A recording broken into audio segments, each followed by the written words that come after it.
It's time to step inside the Octagon with your host, Ike Feldman.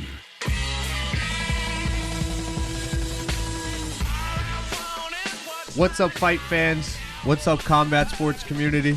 Believe it or not, it is bright and early on the East Coast of New York. This is one of the earliest podcasts I've ever done. I got to work a little harder because I'm being joined by one of the hardest workers I've ever met. Not just in the trade work with electrical, construction, landscaping. I've been around many hardworking people. The medical field, but now athletes. Tommy, obviously, will be a professional fighter, UFC champion we're praying for. That's what we're hoping for. But one thing that we know, Tommy will never leave any stone unturned. I don't throw this around loosely. He is the hardest worker on the mats. And I've seen Tommy's father, Big Joey, and I always say to your son, hardest worker on the mats. I appreciate that. So that's compliment. If Tommy's got to show up early, I got to work a little harder. And I appreciate you coming through to the Feldman compound. Well, I'm sorry to wake you up at 7. No, I probably should be getting up a little earlier, or going to bed earlier, waking up earlier, a little more. Right. What's your schedule look like? We're at like the end of wrestling season right now, so wrestling season throws everything on its head for me.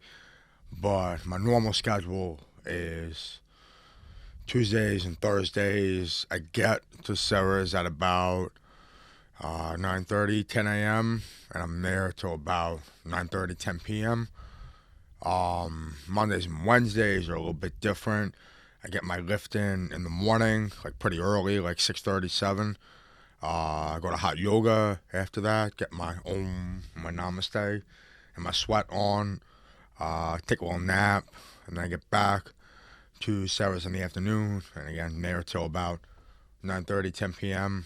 And then Saturday, I kind of just have like a 3 or 4 hour straight practice at Sarah's, and I spend the rest of the day chilling. And then Sundays, I usually try to force myself to just stay home and relax. So that's, if I was in camp, that would be a pretty standard day for me. Wow. Speak about the wrestling season real quick before I move on to anything else. I saw the photo on Instagram where you and I believe a young athlete were embracing each other. Yeah. It's tournament season. Just had Freddie Vidal over here with Czech, and Freddie was like in between tournament, like it was like a break, intermission, coming back. Like, talk to me about what's going on with the tournaments. How was it for you specifically? Well, Freddie is, by the way, you gave me some nice compliments about being the hardest worker. Freddie's a grinder if I've ever met one, man. He's a teacher, he's fighting, he's coaching, he's working at the bar. Like, my man does everything. Freddie's a savage. Love Freddie. It did say hardest work, or, I mean, yeah, on the mats, yeah. I'm trying to think of technically that's right. We could say Freddie's one of the hardest workers in life. Freddie's a grinder. I can tell you that much. And yeah. But so the league, the qualifying tournaments for the Nassau County tournament, which serves as the qualifier for the state tournament. Those tournaments, there's like 6 of them or 5 of them on Long Island that all happen on the same Saturday. That was the Saturday that just passed. So that picture I posted was from one of my kids, Vinny, who's I only started coaching at Division last year, but we got pretty close last year, and then he was a junior last year, and he stepped up and he was our captain this year. Kid's doing great, but that picture was after he won his semifinal match, which put him into the finals, and in the qualifying tournaments, like I said, the whole goal of them is to earn a spot in the Nassau County tournament, which is the whole point of that, is to earn a spot in the state tournament.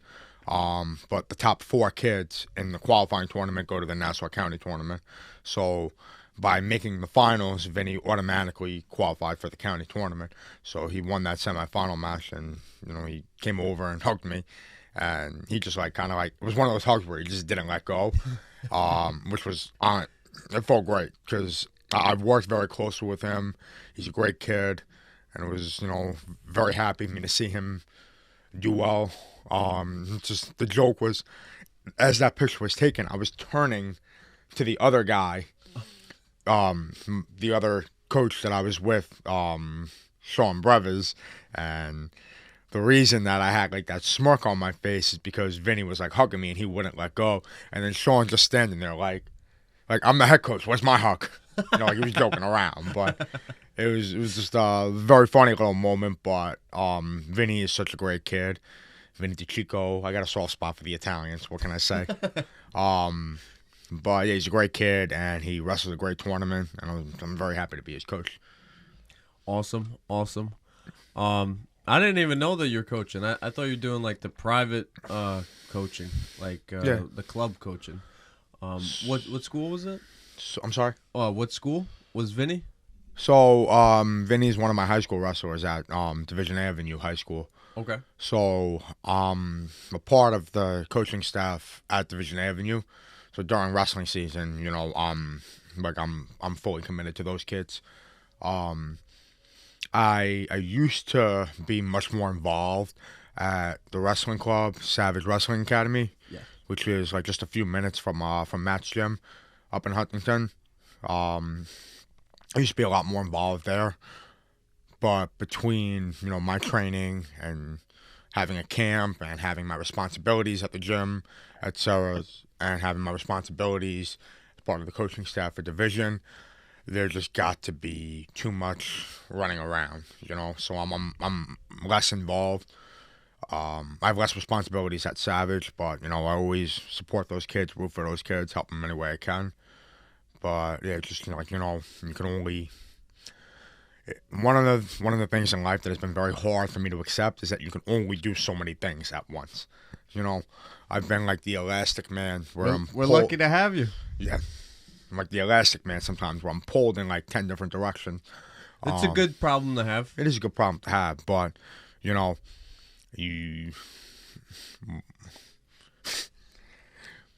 can't ride 2 horses with one ass. Unless you're you have to, Indiana Jones. So you have to put your effort and attention in the right directions. Right. Are you getting better at that? Because obviously, as you climb the UFC, the MMA ladders, and just more opportunity and more stretching going on, you're ready for that? Are you doing practices already where you got to say, hold on, because no, you're very cool with me. You're like, hold on, after the fight. Okay, can't do 6 p.m. Okay, 8 p.m. Maybe Saturday, maybe Sunday. Right. All right, let's do it 7 a.m. Let's get it going. So, I don't know. Is it just is it something over habit, or is it easy for you to organize? Well, it's just you have to make time for things, of course, but things are a little bit more calmed down for me now that the fight's behind me. I'm entering that few-week period before I start my next camp where for the sake of my own body and for the sake of my own longevity, I slightly scale back, the training. Not I don't ever not be in the gym, but, again, it's less okay, this, and this, right? Just show up, get the reps in, keep the body going, keep the skills sharp. And then for a few weeks, again, it's not as intense every single day, the same amount of sessions, the same amount of intensity. So for after a fight, for 3 weeks, I'm just kind of just making sure I'm there, having a good time. And then when I hit the 8-week mark, that's when things start ramping back up again. So right now things are a little more relaxed, which is giving me the opportunity to sit here and talk to you, giving me the opportunity to make sure that I'm there for the kids as they make their postseason push for wrestling. Perfect timing. You know, my grandparents, my grandpa is celebrating his birthday on Thursday night, so I can actually say, all right, hey, I'll be there for dinner on Thursday night. And eat the dinner, not just show up. I'm sorry. And you can eat the dinner. I can eat the dinner. Yes, yes. Amazing. What was the number one thing? Pizza. I'm sorry. What was the number one food of choice? Pizza. Oh, absolutely. It's always like pizza's just the one thing that I crave the most while I'm in camp. I actually didn't get pizza right away this time. No, pizza had to wait till Sunday because the fights ended kind of late. You know, at the space, probably left after Ann Sarah fought. Probably left at like 11 or so. So, you know, at that point, pizzerias were closed, and I wasn't. I didn't have it in me to go to Huntington and then go back home. You know, so I went to the local watering hole in Montauk with my friends. Had a few pints of Guinness. Guinness, nice. Yeah, just went, passed out, slept like a baby. Woke up Sunday, had some pancakes. Oof. Then had some pizza on Sunday afternoon. So Nice. The pizza was slightly delayed this time. We're not 190, right? We're not 190, right? I'm sorry? We're not 190 pounds, right? Who checked? Nobody checked this. Who Okay, checked this? okay. Nobody checked this. Okay. Well, I don't worry about my weight during this time. Good, I good, know that when I'm in camp, right? Once I'm in the regiment for a week or two, I'll be at 180, no problem. Wow. And then from 180, I can make my cut. Wow. I just thought of it because of this guy. Yes. Everybody says Islam's like could fight at welterweight. Big dude. I think that's I think that's misinterpreted. Okay. I don't think that's true. Okay. Like You saw the post fight, not the post fight, but the day of like the at the event weigh-ins for UFC 311. No. Marcano was heavier than Islam. Islam stepped in the cage. Yes. Islam stepped in the By like cage 2 or at 3 pounds, 178, which is about what I weighed when 81. I fought. Wasn't he- Marcano was like 81. Yeah. Right. But that's normal for a lightweight. I'm just like, this guy should be a welterweight. He's 180. No, like 180 is a normal weight for a lightweight. Right. That's just the way this sport works. And I would love to fight at 170. My life would be a lot more comfortable.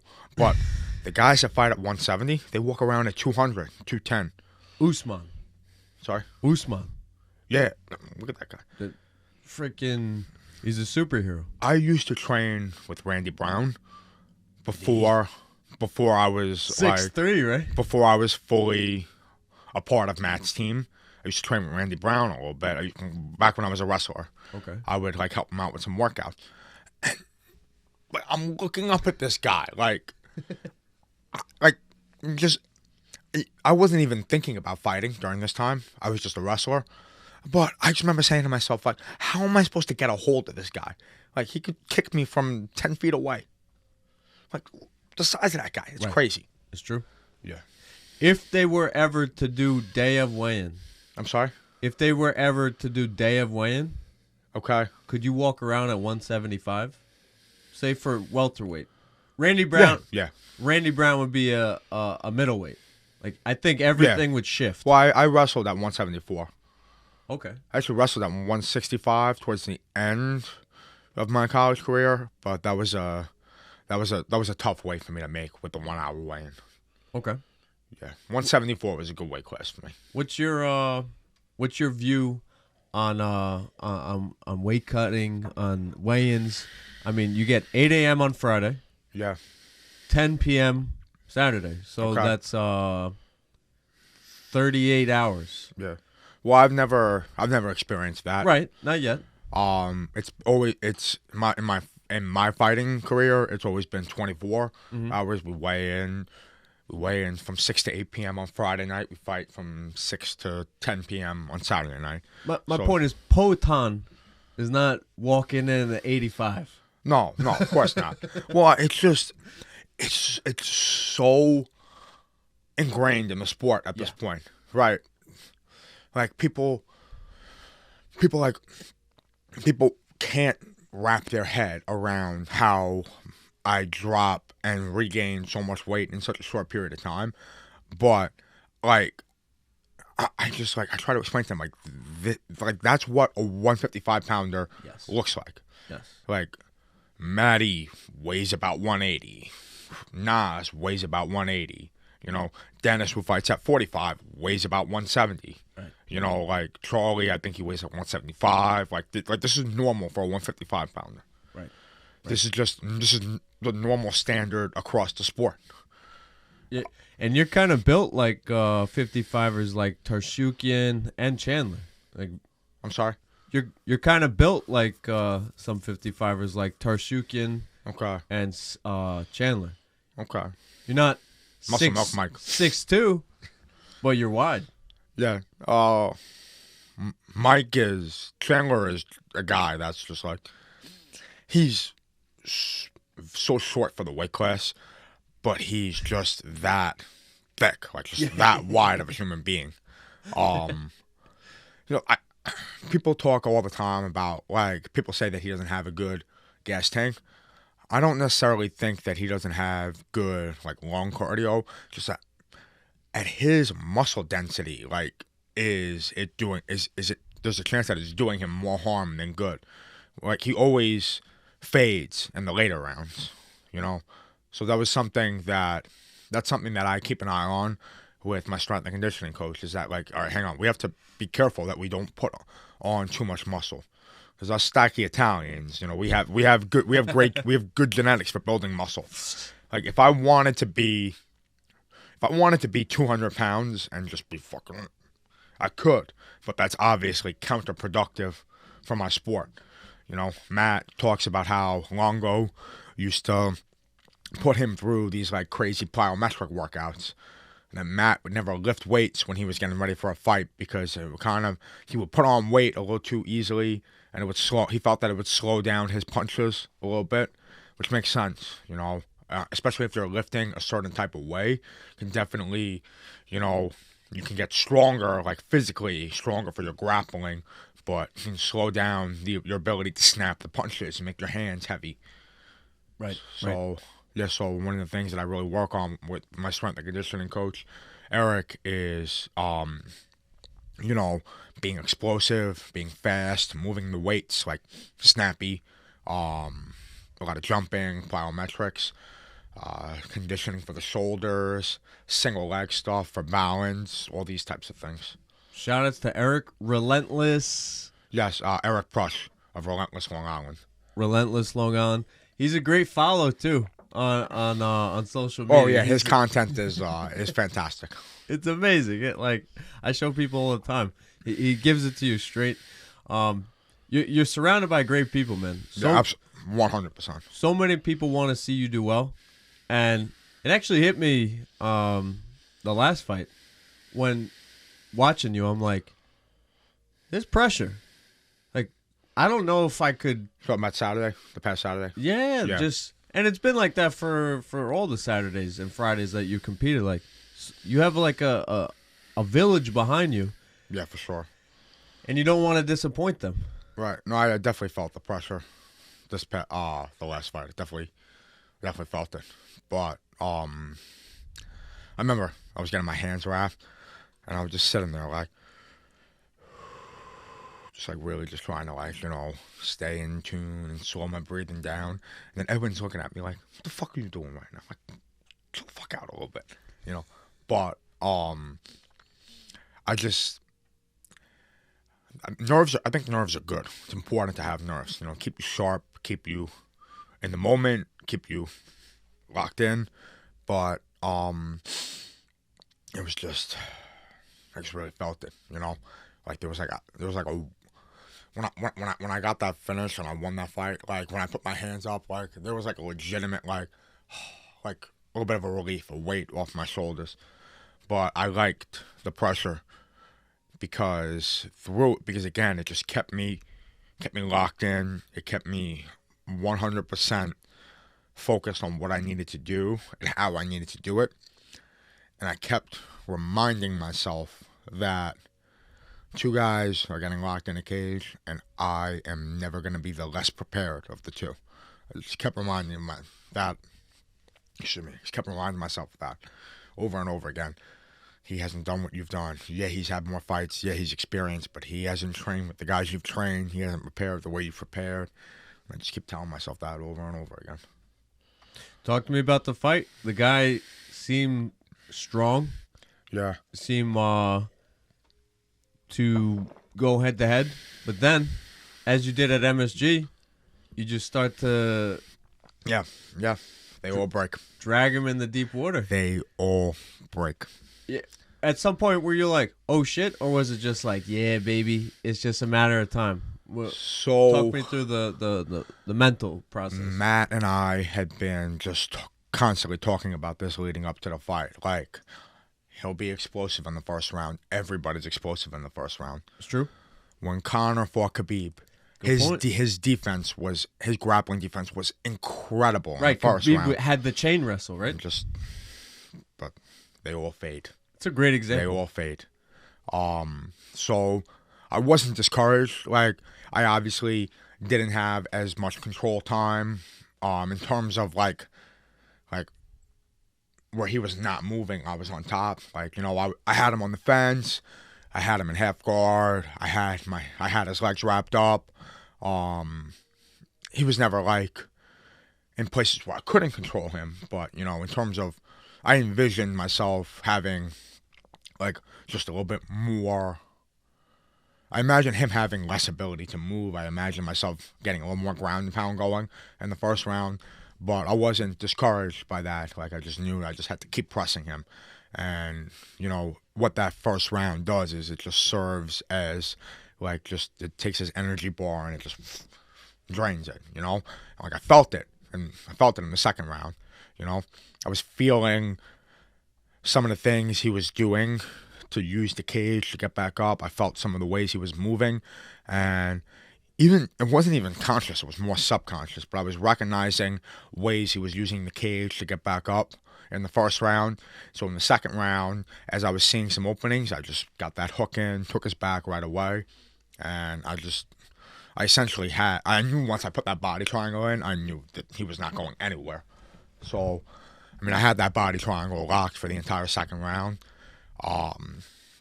We were trading some punches back and forth in that position. It's kind of weird being on someone's back and just having them punch you like that from behind. At one point, I was like taking my forehand and just pressing into the back of his neck, so he couldn't reach me. And then after the fight, I was like, oh, jeez. But, just battling with him for that rear naked choke to maintain that control of the back. I knew I had his legs and his hips controlled, just trying to keep his upper body where I wanted it to. And then at one point, I could see Matt. He was telling me to go palm to palm. I went palm to palm. I pulled that arm across his neck. And then I went for the finish. And I could just tell right away that I didn't have the leverage to pull my arm far enough to make it tight enough where he would actually tap to it. So, because I could tell right away that guy wasn't just gonna tap right away. Like, I had to remove the blood from his brain if he was gonna, if we were gonna get him out of there with the rear naked choke. So it wasn't quite where I wanted it to be. So you'll actually see there's like probably 30 seconds left in the second round that I let go of the strangle and then I just start working the ground and pound again. Just wanted to soften him up, make him uncomfortable. Then in the third round, I knew that I could see it. I could see him in the third round. He was like sitting there on the stool. And I remember that from the last fight. Like, the guy did not want to get off the stool for the third round. And, I always tell Matt, when we're doing conditioning in the gym, I always tell him, get the stool at home. We don't need no stool. Right. Because the way I approach it is, well, you look at Marab, right? Marab never sits down in between rounds. He's in there laughing, having a great time. But I mean, the way I look at it is, I'm in the middle of a fight. Why would I want to sit down and take a break in the middle of a fight? Right. You know? Okay, yeah, we're in between rounds. You have a minute, but that's that minute where Matt's gonna tell me what I need to know. You know, and I'm not concerned with sitting down and resting. Right. That's the way I look at it. That's the way I train and the way I prepare. So it just carries over into the fight. I went a little off the rails there, but going into the third round, I could see it in his face. I knew that he was gonna break. He threw like a right hand right off the bell, and it didn't even land. But like I could just tell that like there wasn't any steam left on his punches. You know, he was starting to like be like, whoa, I'm gonna get you. Like he was like faking his like right hand, and I was like, no, I just pressed him. And then when I wrapped his legs up against the fence, I was finally able to bring his wrist into that Dagestani handcuff. So now I start finally getting to let my ground and pound go. And then I'm just throwing that left hand. And I see him lunge up and stick his neck out, and I just snatched it. Amazing. It was an amazing performance. The Westbury Space crowd, obviously your village, were very excited, man. It's always an event when Tommy fights. We love you, man. We appreciate you. We want the best for you. Now, this is where I'm not looking for you to be cocky. I'm not looking for you to be modest. Just honest. Of course. Marcelo Garcia, Khabib Nurmagomedov. Okay.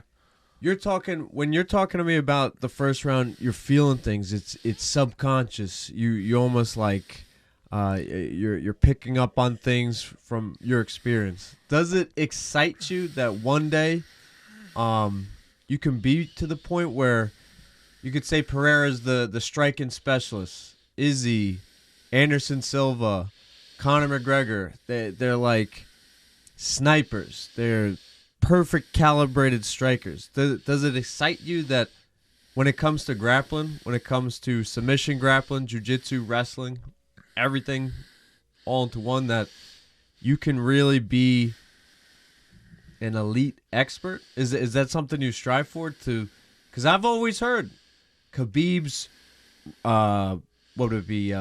rear hip control or cross hip. Marcelo Garcia, the way he floats, you don't feel him, but you feel him. Yeah. It's like Dustin Poirier's talked about rolling with Marcelo Garcia and obviously fighting Khabib, and he says those two are just a different level. Is that the unicorn to chase, to be able to just be on that level for just? Yeah, Khabib is definitely a guy that I model, my fighting style after. Yeah, show the shirt. Oh yeah. So a friend of mine got this for me. It's amazing. Yeah, it's fantastic. But I mean, I study Khabib a lot.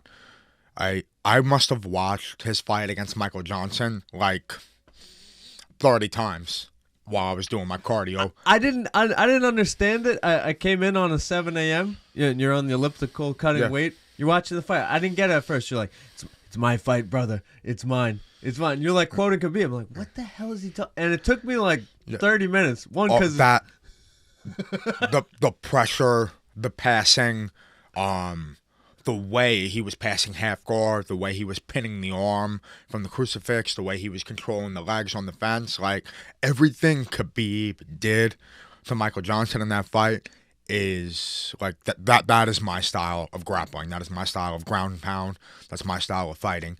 And even though my fight may have not looked like that, there was a little bit more on the back, there was a little bit more on the fence than those like half guard and split squat passing positions. A little bit more of that because, again, I had to. This guy was a little bit more trying to explode and trying to get back up to his feet as opposed to trying to like defensively grapple. So that changed things quite a bit. But the way that Khabib dominated that fight against Michael Johnson, it was just like, it's such a model for me in terms of the way I want my grappling and my ground and pound to look when I perform.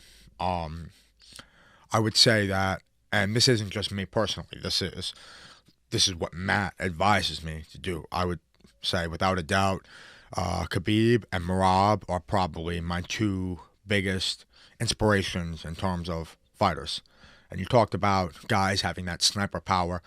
They all said that about O'Malley, and Merab just deflated him. All right, good call. Yeah, so that's my fighting style. It's not an easy fighting style, like, it's hard work, that kind of relentless pressure. It takes hundreds and thousands of hours of drilling the grappling, of drilling the takedowns, of doing those Shark Tank rounds, of doing those kind of puke drills where you just have fresh guys coming in, and you're 10 minutes deep into grappling, and you just got to keep going, and it doesn't matter how the other guy feels. You just keep pressuring them, and you're on that elliptical. It gets fucking boring on the elliptical, man. But slow, steady, long duration, slow, steady pace cardio, something that I've added to my training regimen that was never a part of it when I was a wrestler, and it definitely should have been, because it does wonders for your ability to go and grapple at a high level. Because even though, right, when you're wrestling or when you're grappling, there's a lot of explosive movements, it's repetition and it's high paced, it's that baseline cardio, that your ability to drop your heart rate back down, that the slow, steady cardio helps you out with. And then a lot of fight simulation cardio, like the puke drill, hitting pads, all out, going back to grappling, hitting pads. Here comes a new guy, we're grappling again, hitting pads. Here comes a new guy, we're grappling again. Now we're doing burpees, like all that kind of stuff. Like, it's a lot of times what I do in training is physically harder than actually going out there and fighting. So I take a confidence from that. I take a freedom for that. I was sparring with Matty Favola. Like, in my mind, what am I worried about in an amateur fight when I'm getting rounds in with a top-ranked UFC lightweight? It's just the work. I don't think I said this the last time I was here. The work you do every day gives you the confidence to be that person. True. And the work is showing, man. What's the well, before we move on to the next step, at MSG October 4th, 2024,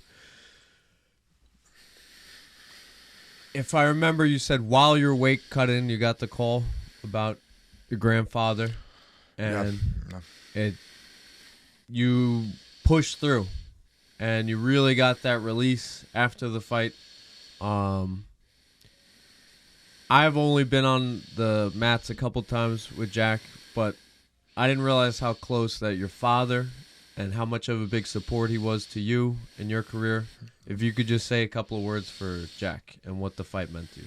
Yeah, Jack was... It's not often that you can say this about a person, but Jack was a guy, and I've known him for 10 years. I never saw him in a bad mood. Like, just a high on life kind of guy, Always smile, always something to smile about, always positive. And he was just the kind of guy that, like, lived life to the fullest, you know what I mean? He loved surfing. He just got into jiu-jitsu. He's actually, when I was in college, there was this, like, Grateful Dead, like, cover band, hippie fest upstate. Like literally just like a small thing, like in the middle of the woods, upstate, that my friends and I went to one year. We drove up there to, like, camp and barbecue and hang out for the weekend, and I didn't even know it. I was there the whole weekend, didn't even realize it, but Jack and some of his buddies were working security for that thing.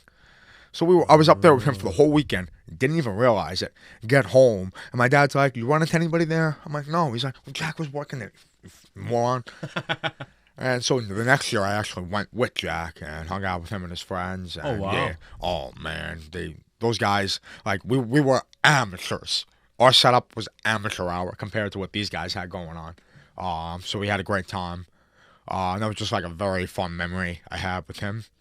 There's a picture on my Instagram. Jack used to do like sculptures, wood sculptures. He would take like a tree stump and a chainsaw, and he would make a sculpture out of it. Wow. Yeah, it's pretty awesome. And just again, that's the kind of person he was, just like so full of life. And just he died very suddenly and very tragically, but he also died doing what he loved, like literally, like that's like the freaking ending of Point Break, had this 50-year storm. And you know what I mean? Like he was surfing. What? And yeah, it was very sad. He might have had a heart attack. He might have hit his head. They're not 100% sure what happened. But, regardless of, like, the technical, the medical reason of how he died, like, he woke up that morning, had a cup of coffee, met his friend at the beach, and went surfing. That sounds like a pretty good last day, if you ask me. Wow. But, the thing is that, again, Jack was very good friend of my dad's, very big supporter of mine. He was at every one of my fights, up until the last one, and it was an honor to be able to say I'm fighting for Jack, this Saturday. So yeah, it's my grandfather when he died before the October fight. That was the first time that I lost somebody that was really close to me. I had a friend that I wrestled with that passed away a few years ago. And maybe I could say but like my grandfather was the first person I was like really close with that I lost. And so when Jack passed away, it was almost like, wait, what? Like that was like the reaction, because he was like perfectly healthy and he was in great shape. So yeah. Wow. Cherish the ones you love. That's crazy, man. I had no idea it was from surfing, and it's like that hurts more when you hear that. Like, dude, he's freaking doing sculptures. He's like taking a youngin' to festivals, like full of life, big smile. So, R.I.P. to Jack, and I'm sure you will always represent him well. And well, actually, I also want to say, between my grandfather in October and my Jack this past few weeks, it's given me like another thing to fight for, but it's also kind of like added to that pressure a little bit. But I wouldn't say in a negative way. Like it's added to that pressure in the sense that like I'm gonna be the guy that people can get behind, for like I had so many people come out to support me, and in my mind what I'm doing is I'm giving them something to look forward to. I'm giving them something positive in their lives by going out there and having a good performance that night. I get to give like 200 of my friends and family a good night. I get to give them something to forget about the shitty things that are going on, even if it's just for 10 minutes, So that was something I kind of took pride in. Right. Yeah, it lasts longer than 10 minutes. Because you put on a good performance, everybody leaves there happy. They seen you on the gym, they seen you on the mats, they get to see you perform. Everybody leaves a winner. But yeah, shout outs to Jack's family. R.I.P. to Jack. You will represent him well in everything you do, and moving forward, I'm sure you will represent him as well. What's the next step in the Beethoven journey? So the next step is, and Lou, we had talked about this previous to the fight. I kind of wanted to just deal with the February fight first, and then just one step at a time. Right. But Lou came up to me after the fight, and he confirmed for me that May 3rd I'll be fighting for the amateur belt. Nice, first belt. Yes. Nice. Yeah, so May 3rd, back to the space in Westbury. Fighting for the 155 amateur belt. Yeah. Wow. What do you have, like a mantle place in the Beethoven household? Do you have like medals from jiu-jitsu tournaments? How do you celebrate your wins? What does it look like? Do you throw them in a box? So generally, like my medals from ring combat fights, And you did really well at. Didn't you go to like Buffalo or something? After the October fight, I went to Canada. For an ADCC Open. Wow. I had 5 matches. I won that bracket. That was a lot of fun. But yeah, so like the medals from the ring combat fights and the medals from the jiu-jitsu tournament, I just kind of I actually do have like a box that I keep them in. Because to me, it's just like, okay, like, hey, nice job, but let's not get distracted from what we're trying to accomplish here. A few years ago, I won a Naga Absolute, so I got a belt for it. I gave the belt to my dad. My dad put it somewhere. But it's, I don't really know. I don't really have like a ritual for these kind of things. I'll probably give the belt to my dad, to be honest, when I win it. Wow. Okay. No, I like that mindset. Not have it in your face. Yeah, well, I'm so good. Because then you might get complacent. Well, it's like, right. I mean, it's like, and I'm not. You're not where you want to be. I'm thrilled to be fighting for the belt.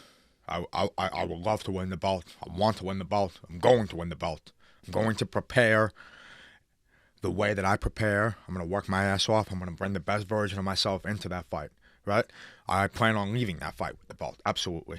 But in terms of what I want to do and what my goals are, the amateur belt isn't something that I want to be content with.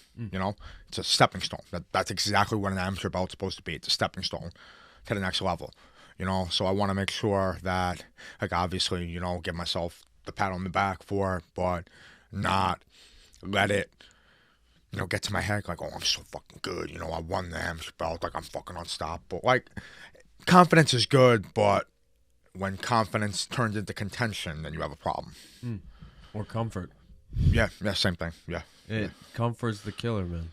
The hunger is just what keeps you getting there early, staying there late, putting the extra reps in. No, I need to do more. Dude. I think that the day that voice in my head stops telling me you need to do more, I think the day that voice stops talking to me, then maybe I should stop fighting. But while I have that voice, I'm running with it. Have you seen the documentary from 2017? I think it's Notorious with Conor. I saw parts of it. Everybody saw the new one, like the post Khabib. There's one pre Khabib. There's one post Khabib. Okay. Have you seen the pre Khabib a little? Not sure. He's I think the one I saw started with the leg break against Poirier, so that would be the post Khabib one. No. Yes. So I guess I never saw the first one then. Oh, that's the issue. These kids these days, nobody. That Conor is a mythical. Hang on now. All right, I agree with you 100%. I remember one night I was at Croxley's Ale House in Farmingdale.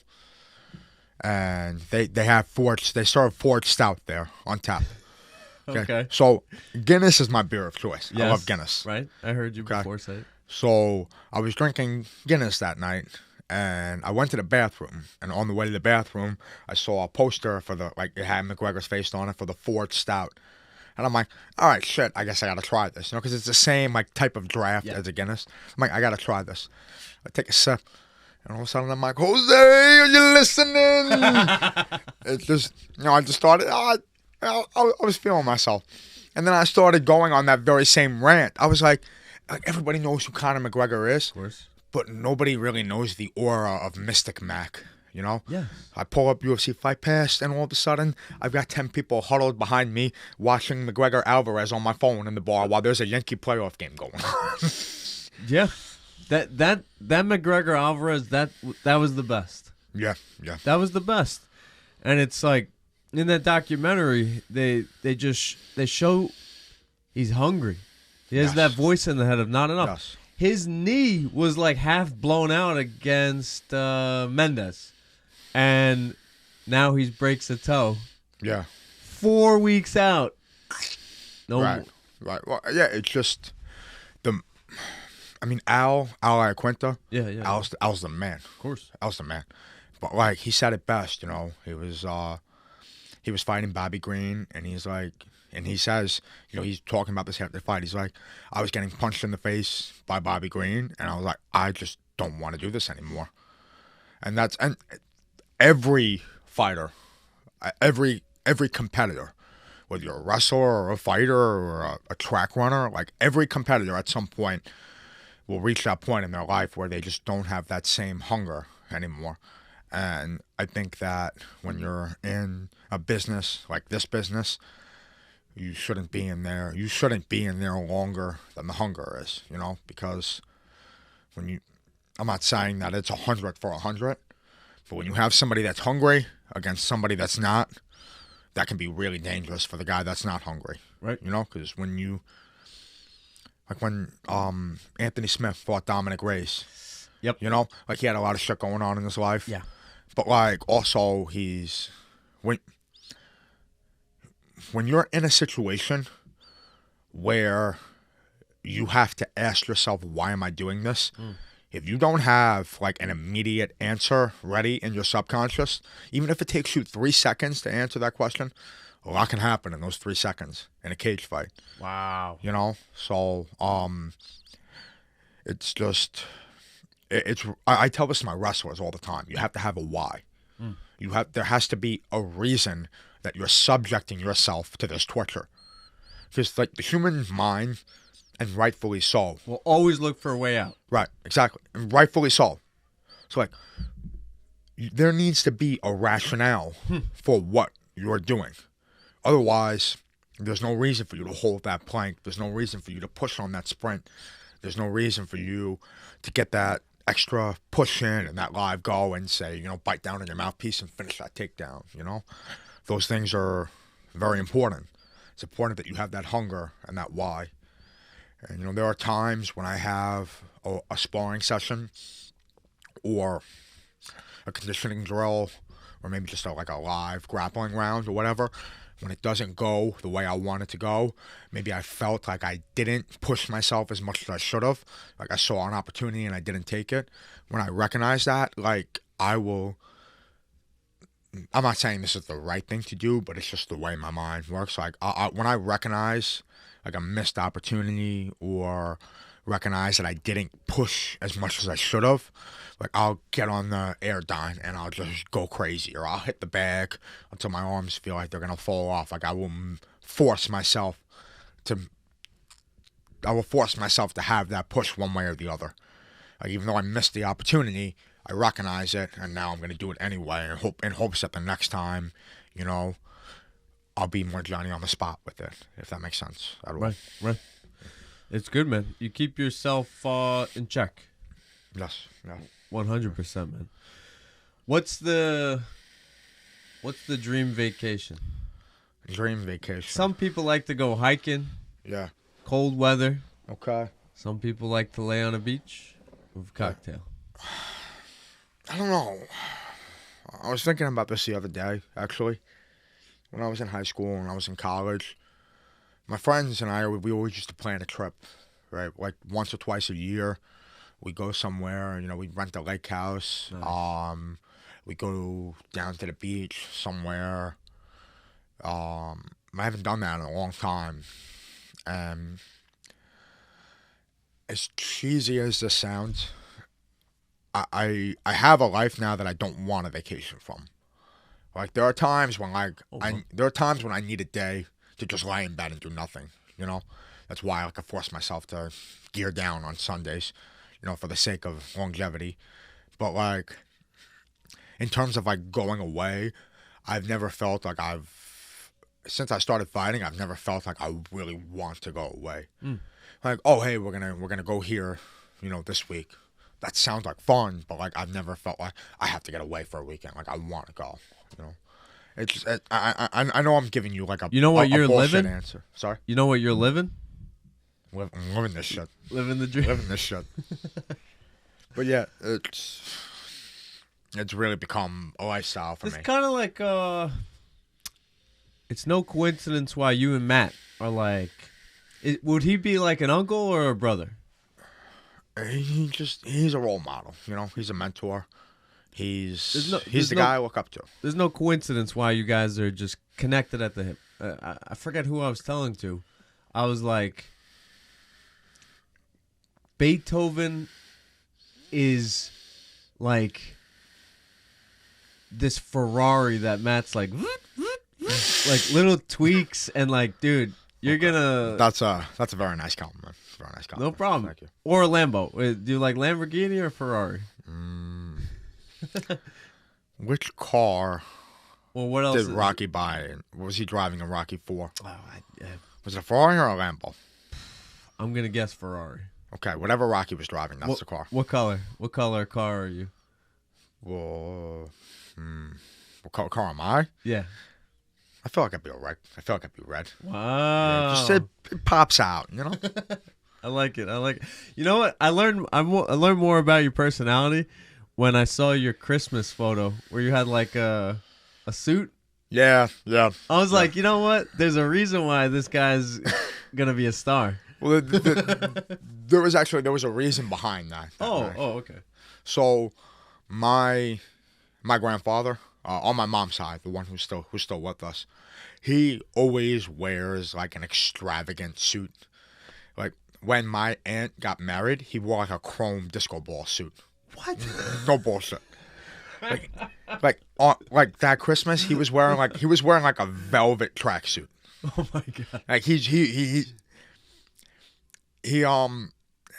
the neighborhood that my grandparents live in, they have like a beach club in that area, and whenever that beach club, I remember for like 5 years straight, that beach club had a Halloween party. Oh, cool. And my grandfather would dress as Elvis, and he won like he won like the best costume like 5 years in a row.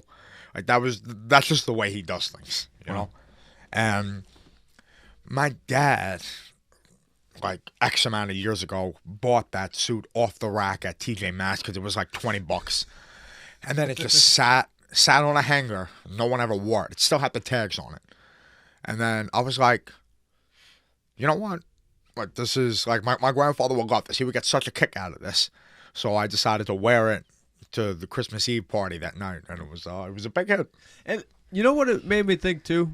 Like you're working so freaking hard to get to your goals, your dreams, to fulfill the prophecy.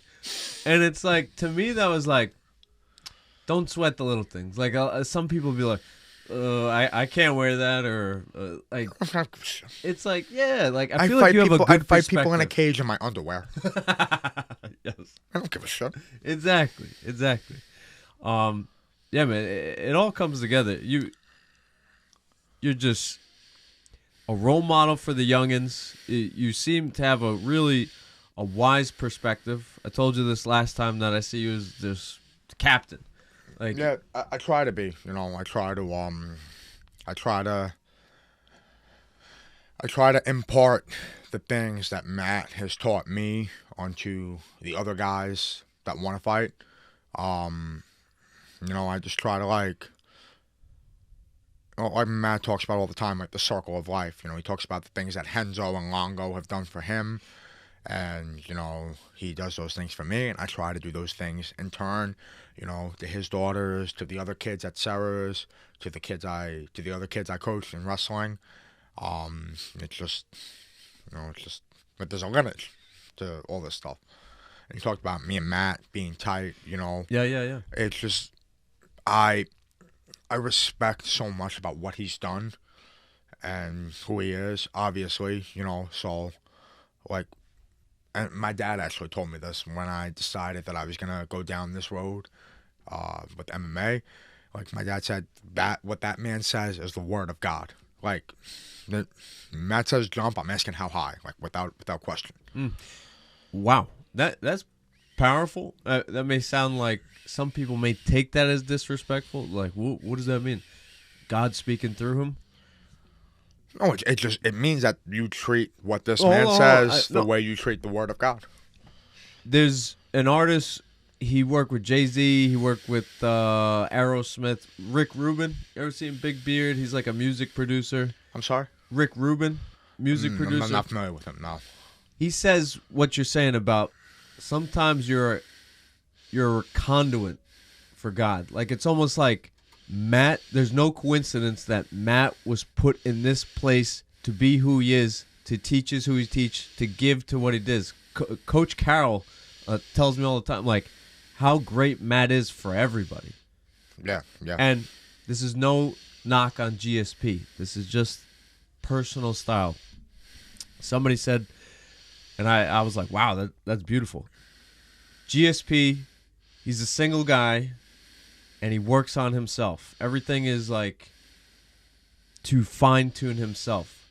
Matt cuts his chest open and bleeds for the community. He gives back to the community. That's exactly right. And it's amazing that they're together now, that they're cool and that they're talking. Yeah, that's great. It's like, it's beautiful, but it's just a different... They just got together from Matt's podcast. Yeah. And I said, Matt, I just finished the Frank Mir. He goes, what are you doing? Listen to the GSP. I got like, I will. It's like Matt, Matt even said this on the show. He's like, he knew that going into the GSP fight that his hands were like still unknown. Nobody knew really what he could do with his striking.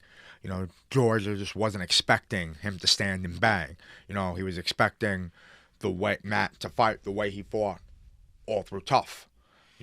So Matt had that on his side, and then these are Matt's words. He's like, I have my moment, and then George just got me back in the rematch, and and then he knocked out Frank Trigg, and then he's cool with it. But it's just like Matt is just the most real and down to earth person you could ever meet. Yeah. Like, he doesn't sell anything. He doesn't. Very simple. And simple is good. I've never met somebody that's so unapologetically himself and what he wants to do. Like, he was telling the story of how he was in Tampa looking for a fight right before the UFC Tampa card with Buckley and Colby Covington. Okay. And Matt's telling the story, and he's like, he's in the sauna with this guy, and this guy ends up being Colby Covington's manager. Okay. And they get to talking, and then Matt's like, hey, man, like, I'd say good luck, but I don't really care for your guy, so we don't have to talk about it or anything. And then the guy's like, no, like, that. He's playing a character. That's not really who he is or whatever. And then Matt's like, okay, great, but I still don't like the guy. Like, I don't like the way he carries himself, whatever it is. But, Colby and Matt yeah, couldn't be more opposite in that sense. Yeah, you're probably right about that. Wow. And it's true. I've had the chance to meet Colby and his father. Okay. Bro, they're cool. They're nice. They're chummy. But then he just becomes the WWE, he's always working. He's always working. Always working. Yes. Yeah. Yes. Exactly. Hard to turn on. And that could be exhausting. Yeah. Are you ever gonna wear the chrome disco suit at the? Well, but although I will say that that's not working. If it's just a reflective of, hey, this is who I am, I don't give a shit. Right. Whereas if you're playing a character all the time, right, at some point, like I said this, like, I think one of the times I was on here, I've said this, and this is one of the things I live my life by. This is one of the reasons I train so hard, that I'm able to get that push when I need it. I believe that you are what you repeatedly do. Yes, you've said that. Right. You compliment me on being a hard worker. If I just say, okay, I'm a hard worker, and then I just like take that and accept it as a truth, and then stop actively working hard, at some point I won't be a hard worker anymore because you are what you do every day. Right. If you're playing a character all the time, every day, at some point, like, you are that character. You know what I mean? So I think it's very easy to lose sight of yourself when you're working, like, the trash talk all the time. Right. You know? Like, Matt talked trash about Matt Hughes. Matt actually did not like Matt Hughes. Like, right. They had. I'm not saying there's still like a beef, but they had a legitimate beef. Right. That was real. He doesn't have the energy to pretend. Yeah. He doesn't care enough to pretend. And I just finished the Jackson podcast. Okay. With him. Oh, that was great. I was pissing myself laughing at that one. He's amazing. Espresso with the espresso. But I don't know about that guy Bear though. Bear was like digging the Little bit. Yeah. Little bit. And I want to ask Matt about that, but for a different day. And I just finished the Rogan, the Fight Companion. Yeah, I saw like the first 2 hours of it. I haven't finished it yet. Bro, he's doing like he's teaching jujitsu. Oh yeah, he's coming up with that underhook. He's scraping that leg back. Yeah.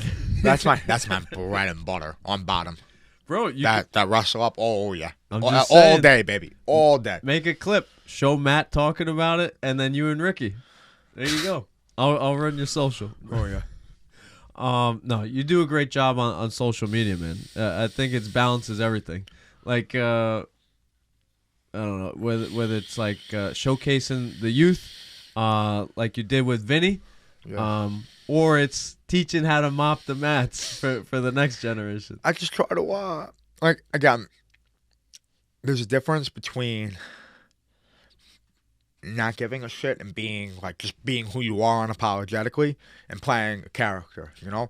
Right. I try to be entertaining, but I try to be entertaining by just like being myself unfiltered. That's who you are. You'll say something funny like when there's nobody recording, when it's just like in the middle of the mat. Like it is who you are. Right. I don't know. And I think that's what's genuine. I mean, what's what people are gonna like. That it's like you're just like. I hope so. Yeah. You have like a Forrest Griffin. I'm sorry? You have like if Matt and Forrest Griffin, like they took the genetic DNA. Okay. I think that spits you out a little. How Forrest Griffin come into the picture? Because you're like, we're fighting in our underwear, half naked. Like, okay. Like very is that his line? He's very honest. He goes, "Why am I gonna be scared?" He goes, "There's a million people watching, and I'm fighting naked in front of everyone." Okay. Very nonchalant, and people love that, man. Yeah. And it's like, don't be fooled. Forrest Griffin. Yeah. Champion. Yeah. Beast. Yeah. So, all right. So then I would say you got Matt in you, Forrest Griffin, and Khabib. And it's pretty good combo. Pretty good combo. Okay. Interesting trio. I don't know if I would have picked that. What trio would you pick? Well, I mean, like I said, I look up to Matt. I look up to Khabib. I look up to Marab. You know, I model my fighting style after those guys. And then obviously, like, you know, I spend a lot of time with Matt, so, you know, a lot of his personality rubs off on me. But like I said, what he says, like his advice, his guidance to me it's never a suggestion. It is like it's an order. It's what needs to be done. Right. You know? Right. Yeah. I mean, he speaks through the heart. He had Brian Callen, the comedian, on the floor and Joe Rogan doing it. So there was no like, I don't know. It was like, get on the floor. I'll show you the move. He was Matt was telling me that Brian wanted Matt to show him. And Matt's like, Brian's like a skinny little guy. He's like, show up. Get the big guy on me. Yeah, he said it. And yeah. Show is huge. Yeah, it's probably 240, 250, something like that. What the hell did I want to say? You know that guy, Bradley Martin, that always like interviews like 155-pound, 145-pound fighters, and he's like, yeah, where's the hat? He's like, think you could take me in a street fight, bro? I'm 260. I'm 260, bro. Demetrius Johnson would kill him. Yeah, but I'm saying I would love to see. Like he would never talk that way to like somebody like Brendan Sharp, right? Because he's his size. He just thinks because he's bigger than people, he can talk that shit to them. Oh like Aljo would just jump on his fucking back. Some people have no idea, man. That's why I think the Demetrius Johnson doing the. I mean, he's absolute also division, definitely like playing a character there too. Like I don't think he actually thinks that. I don't know. That's why it's good. I guess. He has picked up dumbbells that weigh as much as Marab, so like there might be a point to it. Right. But I mean, did you see the clip with Marab and DDP? Marab and Drickus? Yeah, they were like outside of a hotel, Okay. and Marab is showing him really cool move. Like, Really? I didn't see that. grabbed him from the back, and you know how everybody goes for the Kimura break Yeah. or the wrist break, and then all of a sudden Marab showed that when you do that and the time you do that, he slides to go to the lat, and Okay. then if you try to reach back for the lat, he's sliding to the front, and then he's doing like the trip, like the leg, the grapevine from the front. Yeah, okay. And it was like Drickus was like, he was like, do it again. Also, he's like going between the long arm and the short arm when he's behind somebody. Oh, I don't know. That's where. Okay, I gotta look at that. Yeah, What? dude, it was pretty. I was like, whoa. Dude, I might be a Drickus fan. He's good. It's people. I think we're trying to put him in the Luke Rockhold group, Instead of what? the Luke Rockhold group, like this pretty guy. He's a douchebag. He's a likable guy. Okay. I mean, the kiss and the coach is a little weird. It's hard to get past that I've one. never seen it. I've only heard about it. I've seen a screenshot of it. I've seen a screenshot of it. Two You and Matt? two grown men, lips to lips. Matt, May 3rd, you and Matt, big win. No, there will not be any lips to lips. Amazing. He might pick me up. I hope he does, but there will not be any mouth to mouth. It's a little weird. It's hard to get past. Like you hear Okay, I about didn't see Tom that. Brady used to kiss his kid on the lips. Like, what the fuck is that? But that being said, he's super entertaining to watch. I kind of like his fighting style. I like the way he rushes forward with the punches. Like he's not afraid to close the distance. Yes. And I like his like Greco-Roman takedowns. Like it's good stuff. and surprisingly good kicks. Yeah, Those yeah. kicks were fast. I was like, He's one of those guys where like you can't really identify what his style is. But it's like, how do you find somebody that spars like him? right, effective.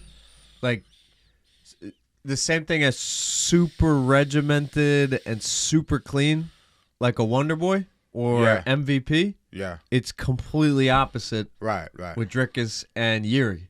Yeah, Can't plan for that shit. I really want to see him fight Chimaev. But that's why everybody's the same on the ground. You just take them down, you're going to squeeze them, right? I really want to see him fight Chimaev. Yeah. That fight will happen next. I have a feeling it will look similar to when Chimaev fought Gilbert Burns, okay. but a little bit more like wild and explosive. Is Chimaev doing better than you thought he would do? I remember being... I did not think he was going to do that to Robert Whittaker. No. I don't think, regardless of that strangle, like jumping on Robert Whittaker's back in 10 seconds, like I did not think that was going to happen. Do you believe him now when he says, because I heard this years ago, he goes, brother, I could have been Olympic, but I moved to Sweden. We had no money, brother. Yeah. Do you believe that now, that he could have been Olympic? Maybe. I'm asking mean, from like, your eye, man. MMA, wrestling, you know grappling. and wrestling are so different. It's just such a different sport. Fair. I'm not saying no. I'm just saying it's just such a different sport. You can't necessarily take his success in MMA wrestling and translate it to that. Fair. Like Tatiana Suarez, Olympic bronze medalist. She was a bronze medalist? Yeah. Oh, I thought she was just USA grappling. I didn't know she competed in the Olympics. No, USA. She was a bronze medalist in Olympic wrestling, and she had a few good takedowns against Wei Li. Yeah. Then by the third round, she was just diving in there like not good. Right. Matt said it best. He goes, that move works on everybody. Yeah. But she never had a plan B. Yeah. Wow. I didn't know that she was Olympic. Wow. Yeah. Well- I mean, prematurely, clearly, but people were calling her like the Khabib of the women's division. Like, come on, you gotta. Right. Let's Nobody had Khabib. let's see her test it a little bit more before Right. that. But like her fight against Jessica DeAndre, that Okay. girl's not easy to take down and control. Okay. You know, she got good grappling. She also got an OnlyFans, which is disgusting, but don't get me started on that. Fast forward 5 years, Tommy's like, hey, subscribe to my OnlyFans. Oh god. I'm kidding. So I don't. Do you have what time is it? I feel bad. We're good. We We're have good, enough brother. time? We're good. Okay. We're good. We're having a good time, aren't we? Yeah, I don't want to speed it up. No 'Cause rush. I got a couple more questions. No rush. Okay. No rush. I was gonna say just like a funny story. Kind of. It's funny to me. So I haven't had a Twitter account in years. Like You're on? I haven't used X or Twitter. Like I haven't used it since like 2019 or something. Okay. So All your racist I tweets you went didn't- back and deleted? I had never experienced Hold on. post Hold Elon on. Twitter. Did you miss what I said? I'm sorry. What? I said you had to go back and delete all your racist tweets. Well, just I had never experienced post Elon Twitter. Okay. Like the free for all that it is now. Like you can just post anything. Right. And then someone pulled up Alan Perez's Twitter account. Alan Perez. Alan Perez, the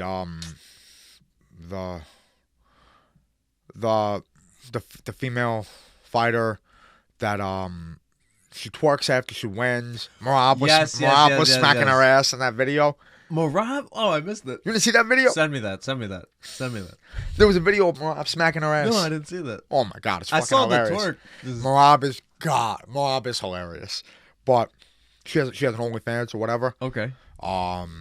Someone showed me her Twitter account, and it's literally just there's just porn on her Twitter account. But I didn't know that you could just post that stuff on Twitter and there's no restrictions whatsoever. Yeah.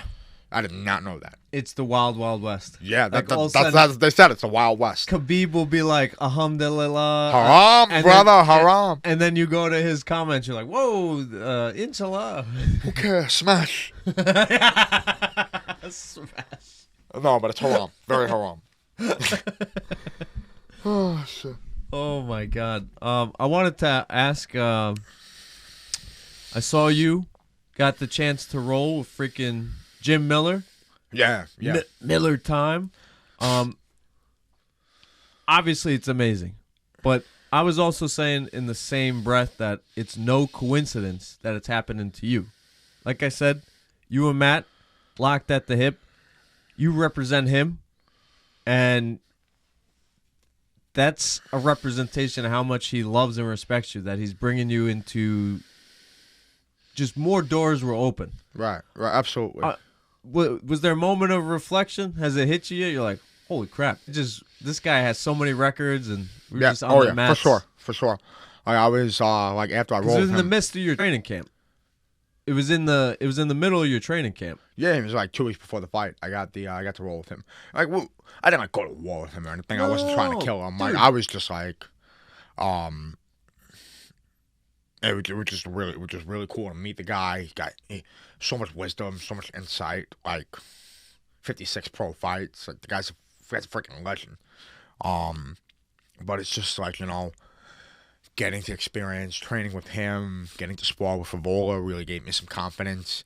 This fight camp, when I went down to Vegas, which was right before I started the camp for the October fight, I trained with Cody Steele before anybody knew who Cody Steele was. Okay. I got to train with Benelli DeRouche. I got to train with Aljo and Marab and Nas and Dennis and Maddie. How's Benil? Nice guy, right? I'm sorry? You said Benil? Yeah. Cool guy? Oh, man, such a great guy. He's, there was a grappling workout at the PI. Oh, nice. A bunch of people there. Benelli was there. So we did, after we drilled, we did like a bunch of like situational, like live rounds. One of them was like front headlock rounds. So I did a front headlock round with Benelli. And most people, like most jiu-jitsu guys, when they take a front headlock, like they go over one arm, under another arm, and they like lock their hands. Me, I'm a wrestler. I'm on the chin and I'm on the back of the arm. Like that's just the way I operate. So I take that grip and like I start like snapping his head, and trying to get to his back. Like, I'm not trying to choke him. I'm just trying to get his back. And we got into some crazy scrambles, and it was a lot of fun. And I said to him, I'm like, I see why Gamma had such a hard time with you, because his scrambles were crazy. Like that was some of the most fun I've had doing jiu-jitsu in a while, getting to roll with that guy. But afterwards we were talking, and he's like, "You're a wrestler, right?" He's like, "I could tell by the way, you were grabbing the head." He's like, I'm like, yeah, but dude, it was such an honor to train with you. Thank you so much. And he's like, he's like, "Where you from? Who's your coach?" I'm like, I'm Matt Serra's guy. I'm just here visiting. And he's like, "Oh shit, Matt Serra, he's fucking great. I love him." Like dude, it's almost like there's like I have like the, what do you call it? Imposter syndrome? I'm sorry? Imposter syndrome? No, not at all. Not at all. I those experiences have made me feel like I know I belong. Okay. But I was gonna say, like, it's like when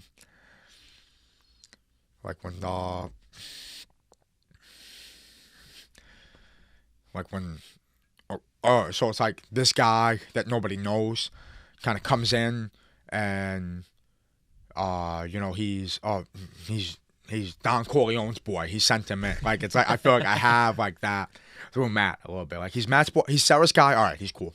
Yeah. I have it representing Sarah has, like you said, opened so many opportunities for me. You're an extension of Matt, and you're an extension of Matt. I try to be. I try my best to be. I know some gyms, when they get a good athlete, a kid that can represent the gym and be a good fighter, it's like sometimes just because the kid is a really good, talented fighter, the coach takes him on because he's new. He's not established. And it's like that kid could kind of be a delinquent and a troublemaker. Yeah. But it's like he needs him to win fights and put the belts for the gym. Matt doesn't need any of that. He needs good character people representing him. Yes, absolutely. And it's no coincidence why you're the chosen one. No, why you are, don't be the good Anakin. We know Matt loves Star Wars. He's going to have you watch Star Wars. Watch as your final lesson. Yeah. My question to you. You mentioned last time the one athlete that you would want to meet, Bo Nickel. Okay, yes. Bo Nickel, GSP. 1 hour on the mat, 1 hour picking their mind. Who? Oh man, it would have to be GSP. It would just have to be. Like, would you be able to take a guillotine if it was there? I'm sorry? Would you be able to take a guillotine if it was there? I do my best. I pride myself on being hard to strangle. Okay. So I would definitely like to put that to the test for sure. Maybe I'm the guy to beat Islam because I'm a tough guy to hit a Darsan. Oh. Just saying. Okay. If he still has the belt by the time I get in there, we'll see. We'll see what we can do about that. Wow. But all seriousness, it would have to be GSP, dude. Like, Bo Nickel is an incredible athlete, an insane wrestler, but he's still like so new to fighting. Of course. GSP, the definition of been there, done that. So to be able to learn from him, again, master of range, a master of timing, a master of using the jab, right?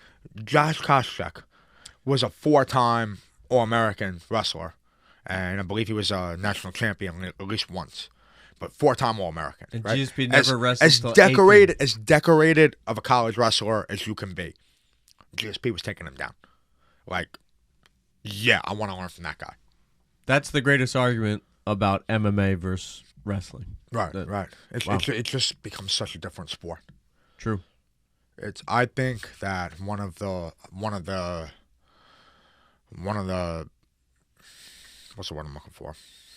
I just think one of the really key pieces of the art is getting a guy to think we're about to trade, like exchange some fists, and that's when you get the takedown going. Like it's like if you just dive in there, like Chimaev, everybody knows he's gonna dive in there. He just runs across the fence, and he got down Kamaru Usman, who's a national champion in wrestling.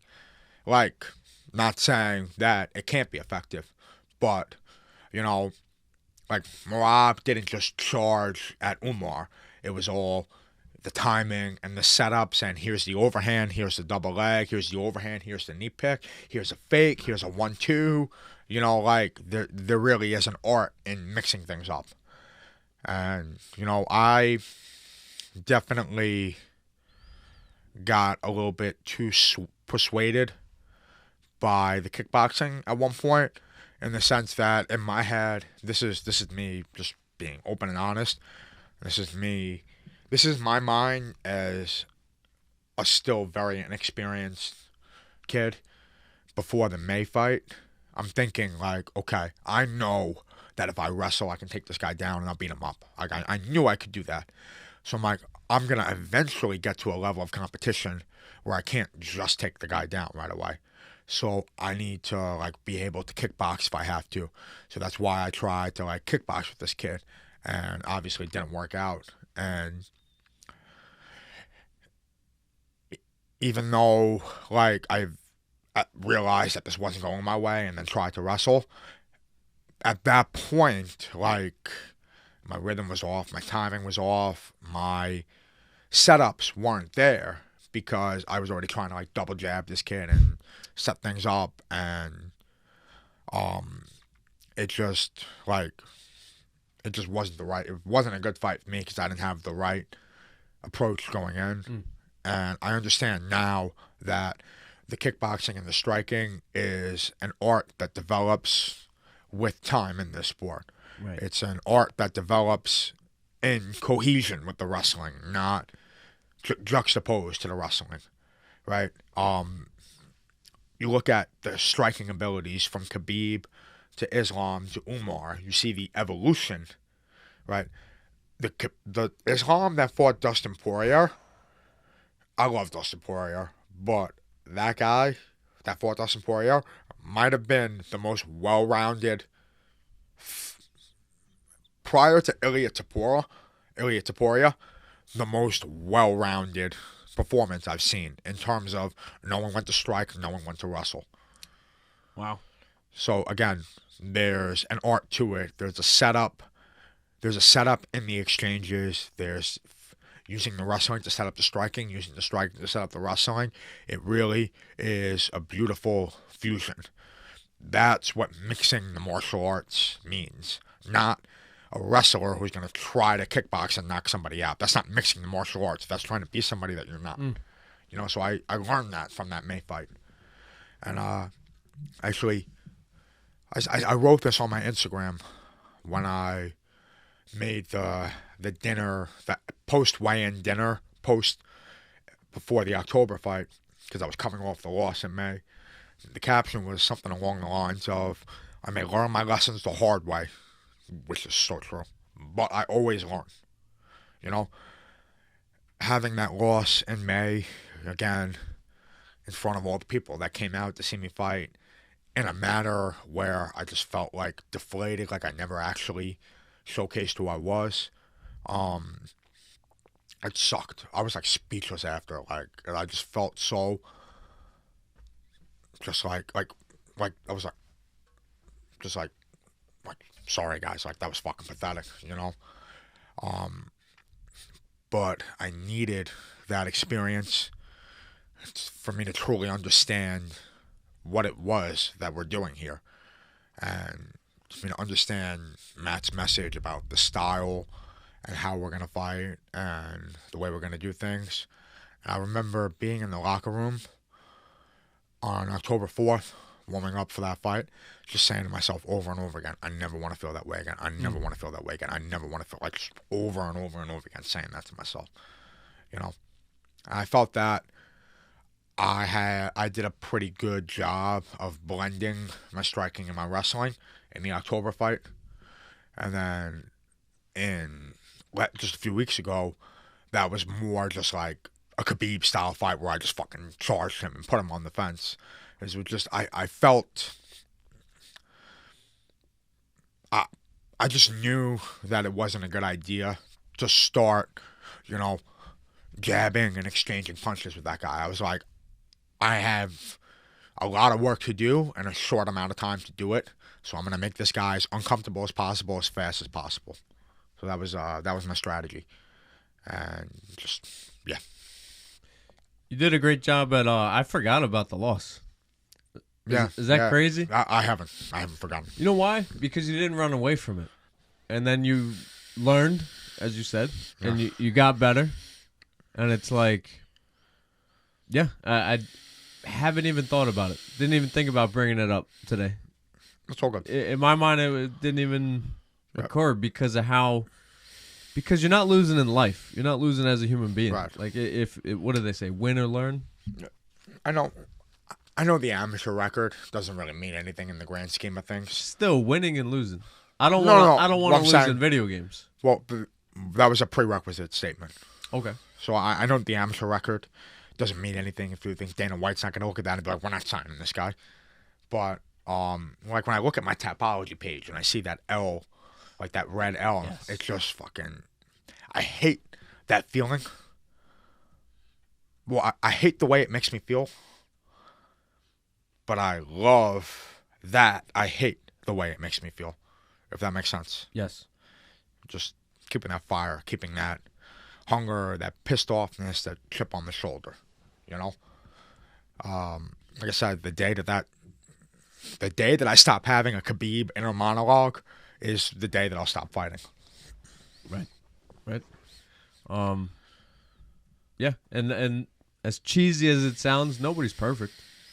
And like, no, of course. That reminds you that only God is perfect, right. And you have a lot of work to do. Right. And it seems like you're figuring it out fast. Doing what I can. I also, with that loss, I kept reminding myself before this last fight that the guy that I was fighting, definitely had the ability to hit me with something that could have stopped the fight. Like, for sure. I knew that. I knew this guy was, I knew he was game. He had a somewhat close fight with Dylan Quietman a few years ago. Right. It went to a decision. Which is to go 3 rounds with Dylan. That's pretty impressive. Dylan was decapitating people in the Cage Fury circuit. So I knew he was game. And I kept saying to myself that I can't say that this guy can't knock me out, that I can't lose this fight, because that's not true. That's a bad way to look at things. You can't pretend there's no danger. You have to be aware of the danger. You have to be comfortable in the danger. That's the difference, So I kept reminding myself that the wrong mindset was this guy can't touch me. The right mindset was the only way this guy hurts me is if I let him. The only way something bad happens in this fight is if I let it happen. And that's why I fought the way I fought. I just poured it on him. Gotcha.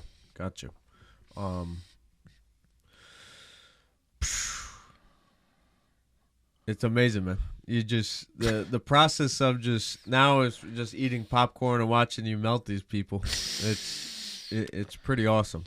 I appreciate that, brother. It's pretty awesome. Shout outs to your sponsors. Oh, absolutely, man. Who do we got? Abe over at Lifetime Chimney has, he's the reason I got to train with Jim Miller. Okay. He was a friend of his. Grew up with Jim. Jim and Dan Miller. Yeah, brought him down to train.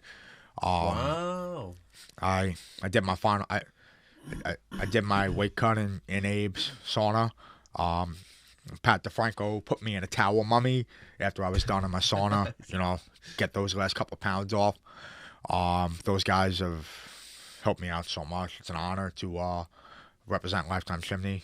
It's a legitimate honor to represent Byron, who just got his purple belt recently from Matt. He's a great dude. He's his law firm, Capitola and Divins. They've been one of my first sponsors. Been with me since I made those shirts. Great people. Very proud to represent them as well. Byron's a great guy. Just, it's always, what do you need? What do you need? What do you need? You know? Give me my good friend Rich Schaefer. He's the Town of Babylon supervisor. Another great guy who's always giving me support, mentally, spiritually, and financially, of course. Just, Rich is a very big, so people, like, you've complimented me over and over again on my work ethic, and, I appreciate that. But people... Bro, I don't give those away. I Easy. appreciate that. Like, I really... Yeah. Yeah. I think everybody's like, yeah, work hard. It's like, no. Hard work is when it's like your eyes are falling out of your head and you have to remind yourself what you're doing and you keep pushing. Right. Well, it's not... It's become common knowledge that wrestlers are generally very hard-working type of people. So Rich Schaefer is the kind of guy that was never a wrestler, but recognized that work ethic in wrestlers. So he's become a mentor to a lot of post-college athletic wrestlers, helping them find careers and helping them work things out in life. Nice. And he's been a good mentor and a good friend to me. He's up for re-election this year, so if you live in the Town of Babylon, Rich Schaefer, that's our boy. Let's go. And then, how could I not mention Warrior Garden, Dr. Nick, who just teamed up with the Movement Underground in Seaford. We got something going. Yeah, absolutely. So Warrior Garden, they make my gear, but Dr. Nick has... I don't know if I've told this story before, but quick story, if you don't mind. There was, this is before I had a relationship with Dr. Nick. I met him at Frev Fest at Frivola's 4th of July party. Right. I met him at Frivola's 4th of July party. I knew of Dr. Nick through Zach Fowler, who's one of Matt's black belts and a great training partner and friend of mine. So Nick treated Zach, right? And so Nick knew who I was through Zach. So Nick, came up to me, introduced himself, and said hi. I made his acquaintance then. And fast forward a month or two, I don't even remember what happened or how it happened, but I woke up one morning and my hip was so tight and I was in so much pain that I was like lifting my leg up to get out of bed. Shit. And I was like, okay, I clearly did something here. I need to take a couple of days off. I need to rest. I didn't train for 3 days. Still, like, nothing better. Like, I finally, after like 3 days of not doing anything, I managed to like limp onto the mats and play old man half guard just to like try to get moving, thinking maybe if I get a sweat going, if I move my body, I'll feel better. Nothing. If anything, it was worse. I genuinely did not know what to do. So I was like, oh shit, I met this guy at Frivola's barbecue. So I hit him up on Instagram. I'm like, hey, I know this is out of the blue, but I know you do like physical therapy and stretching. Is there any way that I could come in for some treatment? Like explain to him what's happening. He worked, so I texted him after I walked off the mat at 7 a.m. that morning, trying to make something happen. He saw me in the early afternoon, late morning, early afternoon. By 7:30 that night, I took Carol's class and I was throwing round kicks. Like, from that day on, I was like, that's my guy. That is the only guy that's going to treat me. Like, that's my guy. Wow. Yeah, so as I've gotten to know him, we've just become closer and closer friends. And then... What, did he give you a cortisone shot? I'm sorry? What did he give you, a cortisone shot? He took his elbow and he dug it into my hip flexor until I was screaming in pain. And then he kept going. Wow. Yeah. Wow. So I've always had these like lumps on my hip flexors. Okay. That I never even knew what they were. And I went to my doctor, and then my doctor told me that I might have had swollen lymph nodes or something. They sent me for a CAT scan, and then nothing came on it. And they're like, oh, something to worry about. I'm like, okay. And then Dr. Nick's like, dude, that is your muscles fusing into each other and creating knots. That's not good. So he's getting in there and just kneading it and breaking up that tissue. And yeah, so for like the first few months that Nick treated me, he just worked on my hips every time I saw him. Wow. So I just had a fantastic visit to the Movement Underground. oh yeah, awesome. I'm calling it the LIPI. Like That's good. and I was like, dude, somehow it has the same like vibe as the PI in there too. I'm like, dude, get an affiliate patch. Like somehow be like a tentacle of the UFC. You never know. Yeah. Because he was out there. Well, Nick, and so the reason I brought that up was Nick is now, Nick's running his brand, Fight Doctor Physical Therapy, out of the Movement Underground now. And, in turn, Nick has always done right by me in terms of treating me, always been an advocate of mine. And when he went into business with the Movement Underground, he made sure that his partnership with them extended onto me because he's like a brother to me, and he's like a big brother to me, a big ball brother. And that's the kind of guy he is, So, in turn, with Nick's partnership with Moving Underground has also been sponsorship for me. And then Nick, he looks me right in the eyes. He's like, this is going to be your own personal PI. That's the way you're going to treat this, So between Warrior Garden and Fight Doctor Physical Therapy and just being my friend, Nick is the man. Very grateful for him. It's true. He's I told him, I was like, dude, there's no coincidence. I was like, you take care of the fighters. I interview the fighters. I was like, I just expect big things from Nick. He's such a good guy, and he cares so much. He does. He cares so much. He cares too much for his own good sometimes, which is, again, that's the kind of guy you want. Like, you can't let other people's problems stress you out. That's, a tough way to go through life. But Nick, takes on other people's burdens as his own sometimes. That's the commitment he has to the people that he takes care of. Right. I think that's an empath. I'm sorry? Somebody who's an empath? I wouldn't say it's general. Okay. He's not walking down the street going, oh, this poor guy. It extends to the people that he cares about. Right. And he's got great gear. From what I've heard, Nick, I expect you to cut this up on Instagram.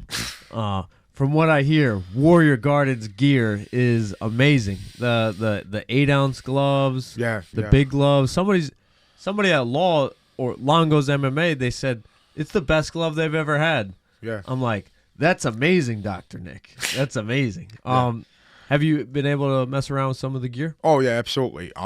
Nick got me when he first started Warrior Garden, and he gave me like a little package, saying, "Hey, welcome to the family," kind of deal. Shorts? You get shorts? Yeah, shorts. Nice. They make my fight shorts. Oh, let's go! I'm sorry, Nick, if I didn't know. That's awesome. Yeah, no, Nick makes my fight shorts. But when he first gave me that package, he had a beautiful pair of boxing gloves, laced up, horsehair. It's good leather. Laced up, nice. Yeah, I'm when you're, doing pads, when you're holding pads, when you're hitting pads, drilling, sipping the water, taking the mouthpiece in and out.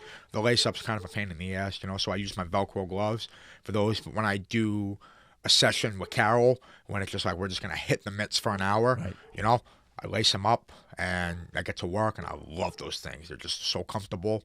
I also like lacing up the gloves because it's because you're committed to it. You know what I mean? Right. I'm this is what my hands are for the next hour and a half or so. Is you just made me think, is there something to it where it's you're getting your hands wrapped in the fight, you're getting where Tommy is no longer present, Beethoven is here. Do you feel that? Where it's a little bit. You're not gonna try to make anybody laugh. I definitely know that there's a switch that needs to be turned on. Okay. Right? One of the things I did wrong leading up to the May fight was I tried to I talked before today about the nerves being good, the nerves keeping you sharp, the nerves keeping you aware of the danger, Yes. the right mindset of not this guy can't hurt me, but the only way this guy hurts me is if I let him, all those kinds of things. In context with that, I was trying to be casual, be cool, be calm, before the May fight. So I was barely in the locker room. I was walking around, hanging out with people, my God. talking to my friends. I'm trying to be this is cool. This is the thing I do every day. It's when I Interesting. spar. I literally, for this camp, I would spar right after I taught the kids class at Sarah's. So 1 minute, I'm dealing with 8-year-old kids. And then the next minute, I've got Manny Favola trying to take my head off, So I can turn it on pretty quick. So I was trying to, be casual, be cool, go with the flow, take my mind off of the fight, which was not the right move. Right. But again, I learned from that experience. And so to your point, from now on, and what I did in October, which I kind of had to do in October because of the layout at the theater at the Garden. You can't access the people that are there to watch the fight. You're just stuck in the locker room, Right. which ended up being really good for me because I was just turning the gears and turning the gears and turning the gears, and again reminding myself I never want to feel the way I felt in May, and just the outside world didn't exist anymore. It was just what was going to happen in that ring. So I made sure I took that same approach in Westbury. I stayed in the locker room. I barely touched my phone. I didn't go talk to people. When people came in to say hi, I would just be hey, good to see you. Just kept the outside world away. Turning a switch on, making that walk, and just being in there. Is a lot of this Matt will be Matt Serra, who's hey, do this, do that, the corrections, he gives you the option to accept the advice. I'm sorry? A lot of, are these adjustments through Matt or through your own okay, I was too casual. Do you guys talk about this? Matt, I was too freaking blase. Yeah. So what's the process? Part of it was me realizing and making the adjustment, but also Matt did make me aware of the situation. I remember he told me that before the May fight, he saw me talking to somebody and laughing and joking around, and he's Tommy, I'm not trying to be the fun police, but that's not what we're here to do tonight, right? You got to be, He told you that the night of? He told me that after the fight. Oh, so okay. He's I didn't say anything because I wasn't going to be the fun police. Right. But now I have to be the fun police because, it went the way it went. Right. And it's you can't be shooting the shit before we get in there. It has to be you really have to get yourself in that mindset. Actually, I have a t-shirt. My dad's girlfriend, she found it on Amazon. I have one, my dad has one, Matt has one. The Pink Floyd, Dark Side of the Moon. Is it the light prism? Yeah. Yeah, the light prism, right? There's the line, the light prism then turns into the rainbow. Right. Dark Side of the Moon. So somehow somebody made these shirts. It's that exact logo, but instead of the triangle, it's Beethoven. So to me, I like that shirt because it's the dark side of Beethoven. So when I step in there, it's look, here's the dark side. You know what I mean? All that voice in the back of my head, whatever motivations, even subconsciously, that I have for doing this and wanting to be that person, that's when they get to come out and eat. Yeah. I would say 99% of the time, you're very scientific. I think I asked you this last time about dude, are you super calculated X, Y, Z's and your heart rate and all that? Okay. And again, I feel the same where you're very scientific. But on fight night, where it's subconscious, it's muscle Right. Memory, it's instincts. Right. To me, that's where your artist comes out. And yeah, some art, some music. Sometimes a guy gets in the studio, he's like, man, fuck girlfriends. He goes, just hit record. And maybe he just goes into an amazing song. You know, he emotionally bleeds on the microphone. That fight night, that kill, essentially, the breaking the arm, the choking the out, the knockout eventually. I think that is your expression. Not the, it is for sure. You did all the you know X-Men, you know the big blue beast?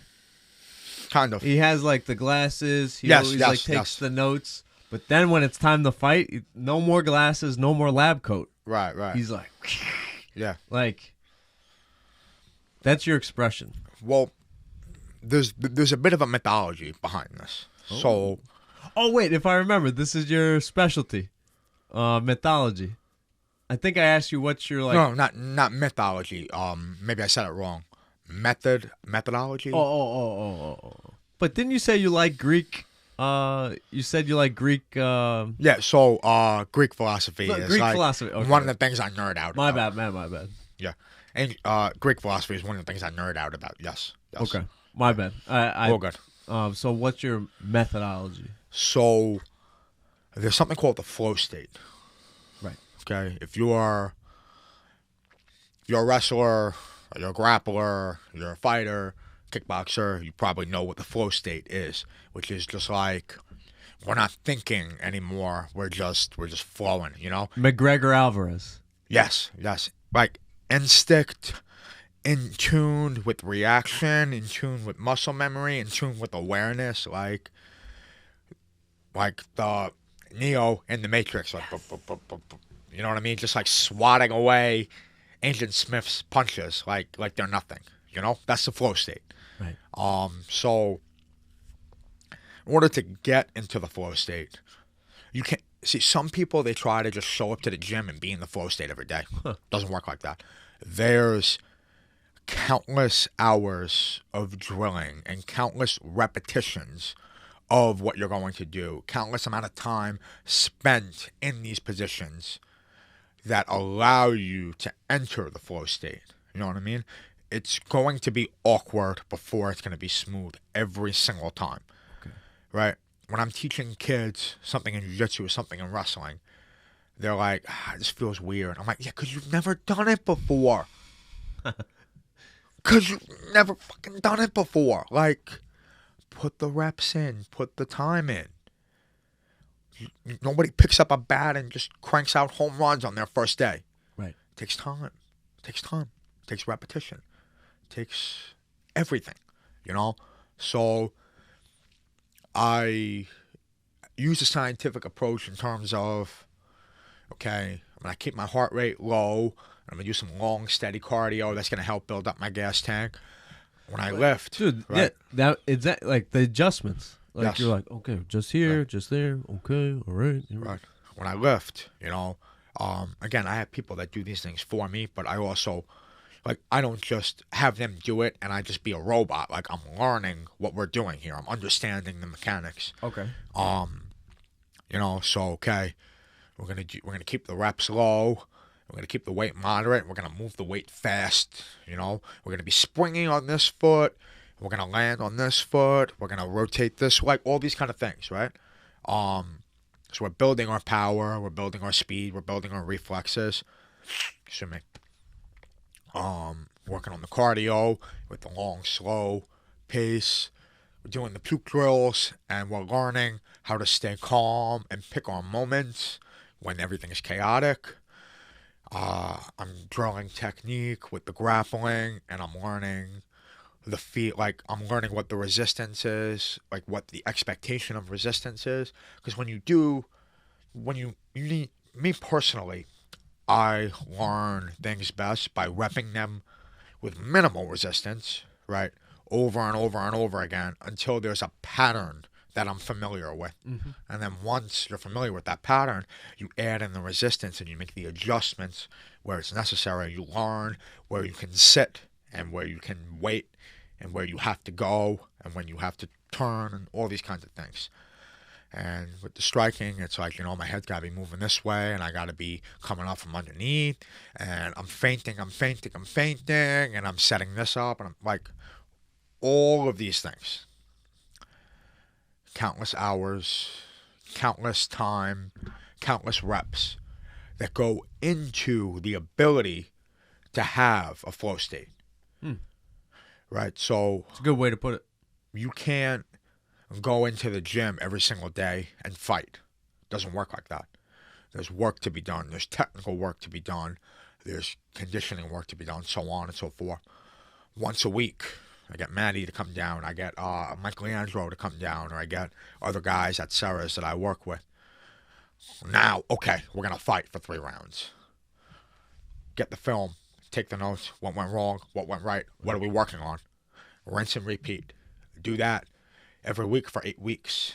Now we have a finished product that we can bring into the cage. The product being me. Right. So I hope that gives some insight as to what we're doing here. That was a very scientific answer. Okay. But yeah, you said it perfectly, the flow state. Yeah. Well, while that was a very scientific answer, what I say to myself right before I fight is, just go out there and fight. Just go out there and do what you came here to do. Close the distance, take them down, keep them down, make them suffer. Like, that's it. Do you have fun in the moment? I'm sorry? Do you have fun in the moment, or do you have fun after? Both. October, man, I was having the time of my life in there. I was having a little too much fun in there in October. This one, there was a little bit more like going on. Why? I just felt the danger in there. You know what I mean? Okay. Right. This guy had knockout power. I could sense it. I wasn't about to take chances. I was like, this guy's not going to be easy to take down. He's not going to be easy to keep down. I knew I had to break him physically and mentally in order to finish him. So I was just like, we're just going to go. But, when I talk to man in between rounds, there is a level of fun to that, because it's like, it's just so impossible to recreate those moments. Even in the gym, even at sparring, like, you can't recreate those moments in a fight. So I really try to cherish them. Even though I'm not like laughing and giggling, yeah, I'm having fun in there. Excellent. I just got one more for me. Why is your hearing not a disadvantage? Why is my hearing not a disadvantage? I think I could answer. Okay. Well, why? I want to hear it. Well, you have to understand that it's been like this my entire life. So it's not like I have something to compare it to. Like anything else. Like everybody has. You're wearing eyeglasses right now. Right. You don't have perfect vision. No. Okay. Some people have a club foot. Some people have scoliosis or whatever. Like, more often than not, people are born with shit that's gonna make things difficult. My hearing has made things difficult when I was growing up. It presents challenges, absolutely, but like everything else in life, there's adaptations. So it's not a disadvantage because I don't let it be a disadvantage. Right. Like, there are times when it prohibits things from happening a certain way, but there's always a workaround, right? So, for example, when I'm on the mats and I don't have my hearing aid yet and I'm training, and someone calls out to me, I don't hear them, but they bang on the mat, and then I turn around and I'm like, what's going on? What's going on? And then they stick their hand up, and then I know that I have to go over and talk to that person. Okay? When I first meet people, I tell them, talk to me like a retard. Well, I'm being serious. Like, look at me, talk a little bit slower, move your mouth, enunciate the words so I can just understand it a little bit better. The kind of people that have a problem doing that, like that, the kind of people that, some people say they don't like to repeat themselves, or, it's too much work. Okay, go fuck yourself then. I don't need you. Like, it's slightly challenging. Imagine you and Donald Trump. Tommy, It's gonna be great fights. What? It's gonna be great fight. What? I'm done. I can't repeat. Well, actually, no, that's bad. Because doesn't he like repeating himself? Oh, he definitely does. At the best rally. He says the same thing over and over again. Actually. So you guys have a great He's like, Tommy, it's gonna be great. Like that's exactly how you need to talk to me. Yeah. Slow and enunciated. Perfect. Okay, who's the top 3 people that do a good job? Top 3 people that what? That enunciate. Okay. In the gym. Okay. Joe Slim. You know Slim? Joe Slim teaches. Yeah. Killer on the mats. Okay. Yeah, Slim's helped me out so much technically in terms of my progress. He's amazing. He's amazing. Yeah, he is. But like when he looks like he will like take breaths in between his words. Like he will, talk to me real slow and real, just like in a way I can understand. Because a lot of times we have conversations when I don't have my hearing aids in. So he talks to me in a way that's very difficult for me to not understand him, which is awesome. I was just telling, and just a shout out to Joe Slim. I was just telling Professor Johnny, I was like, man, that Thursday class, Joe Slim's got the vibes, man. Yeah, Slim's a man. Very cool. It's very cool. Love the Thursday night class. Yes. Ricky is because makes sense why you guys are friends. Ricky, we're just a couple of deaf kids yelling at each other. It's honestly like Ricky and I have been in so many situations where we don't have the awareness to realize how loud we're talking. So we're screaming at each other about the Crusades and like the most inappropriate setting. And people are like, what the fuck is wrong with these kids? But yeah, like is he the best man at your wedding? Sorry? Is Ricky the best man at your wedding? I don't know. I had a brother. I got a brother. You know what I mean? Right. So, good answer. Anthony, right? Yeah. Shout outs to Anthony. Okay. Dude. No offense to Ricky. Is he getting in the dude? I rolled with him once. I'm sorry? Is he getting into any competitive post college? Like the dude's got a fire in there. And he's super talented. He did a jiu-jitsu tournament as a white belt. Okay. He had one good match. He won. It was a real good pace, like really high pace match. Cause like he didn't really know how to score points, so he's just out there wrestling with the kid, and he's dominating him. He's putting it on the kid, but he doesn't really know how to get to a position that scores a point in a jiu-jitsu tournament. Okay. So he ends up having a 5-minute continuous scramble that the ref gives him the decision after 0 points were scored because he obviously dominated the kid, but he just didn't know how to score the points. Right. So then, and then jiu-jitsu tournaments, they will like put you right up. Like in wrestling, at least in high school wrestling, it's like a state law that the kids have to have 30 minutes in between matches. Oh. In jiu-jitsu, they'll be like, okay, you're up again. Right. Like 30 seconds later. Yeah. So this kid Anthony has like a 5-minute war of scrambling. And then right away, he's got to do another match. And he's like, fuck this, I'm on. Just whatever. Toasted. Yeah. And then, this is probably on me, because I guess I didn't go over the rules with him well enough. But a kid put him in a triangle, so he gave him a little, and then he got DQ for slamming. It wasn't really a slam, but by definition, if the kid leaves the mat, it's a slam. Right. What's next for him? Yeah. What's next? He's going to PA school, man. He's not worried about this shit. What's PA school? Physician's assistant. Okay. Is like a doctor. Can he be get an internship through Nick or something? He's done stuff with Nick before. Okay. Yeah. So he would definitely break your hip. If you were in there, he's gonna be like, you son of a Well, when he's in school, he has a very intense workload. Right, because he's doing a program where he's going to finish his college a little bit early so he can go right into PA school. Nice. So he's got a lot of work. Right. And then he also works in an urgent care because he has my God. Yeah, because he's getting hands-on experience, So he's a busy kid. So when he comes home from college, he wants nothing to do with the subjects that he's working on in school.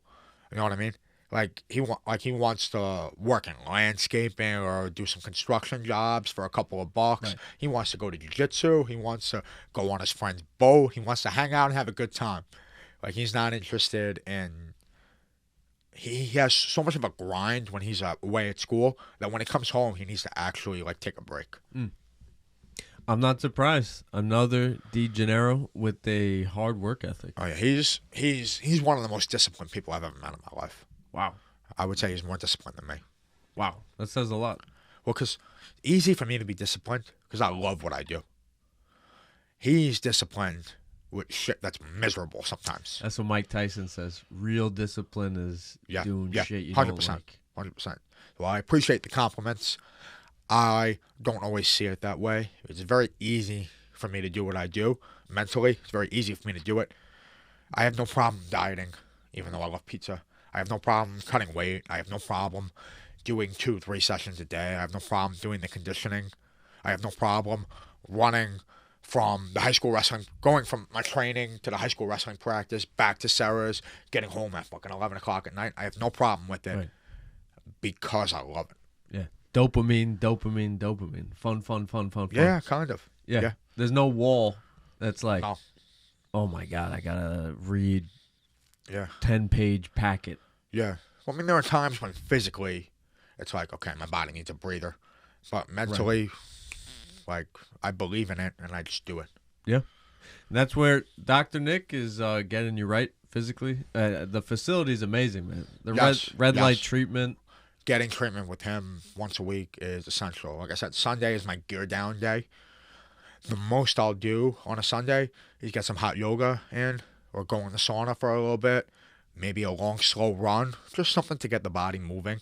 Nothing taxing. And then some treatment with Dr. Nick. Sleep for like 12 hours. Like that's a recovery day. That's nice. That's a good day. Today was a good day. Sorry? Today's a good day. No, it's only just started. It's only just started. I appreciate you for stopping in. Is there any shout outs you want to give?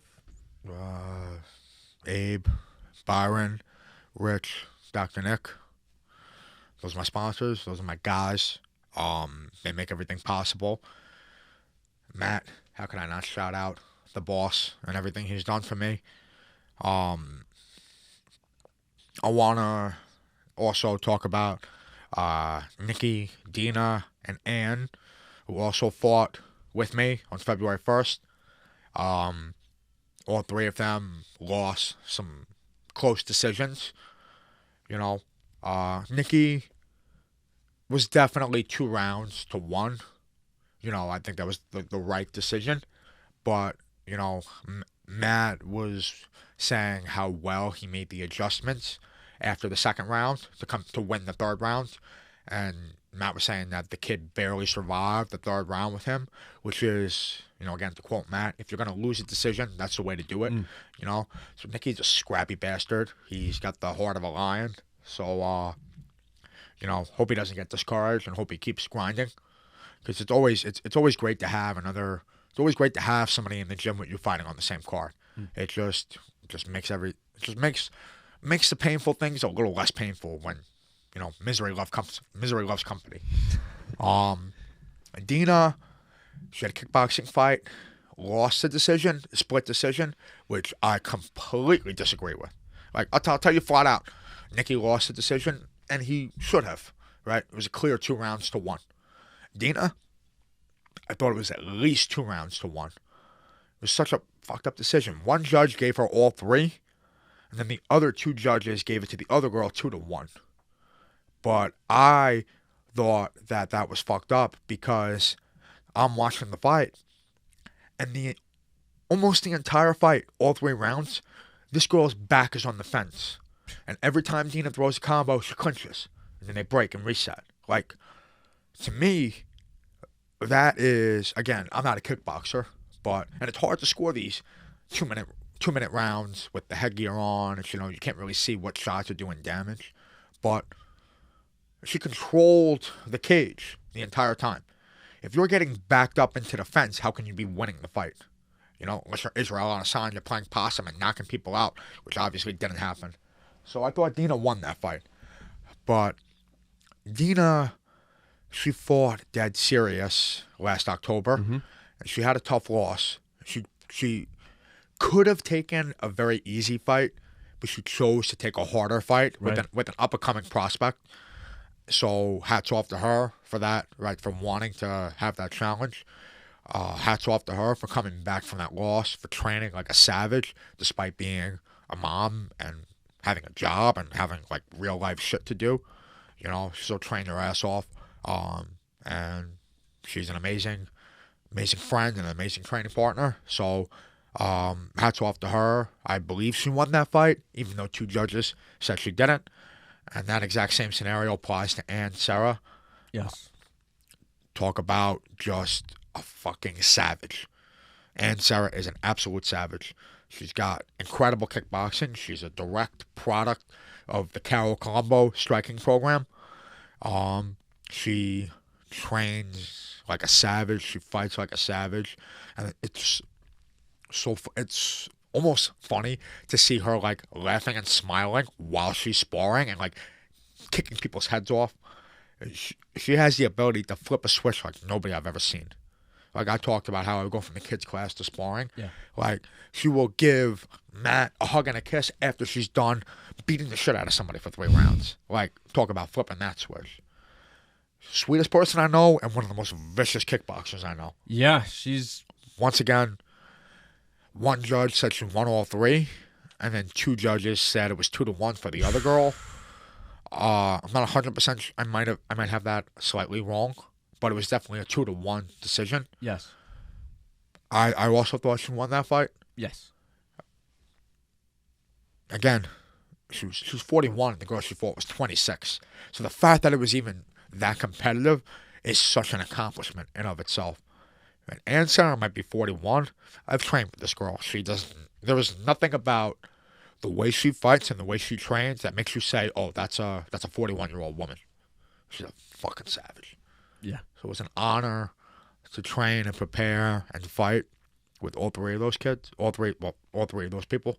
And I hope we get to do it again in the future. And I think we are doing it again in May.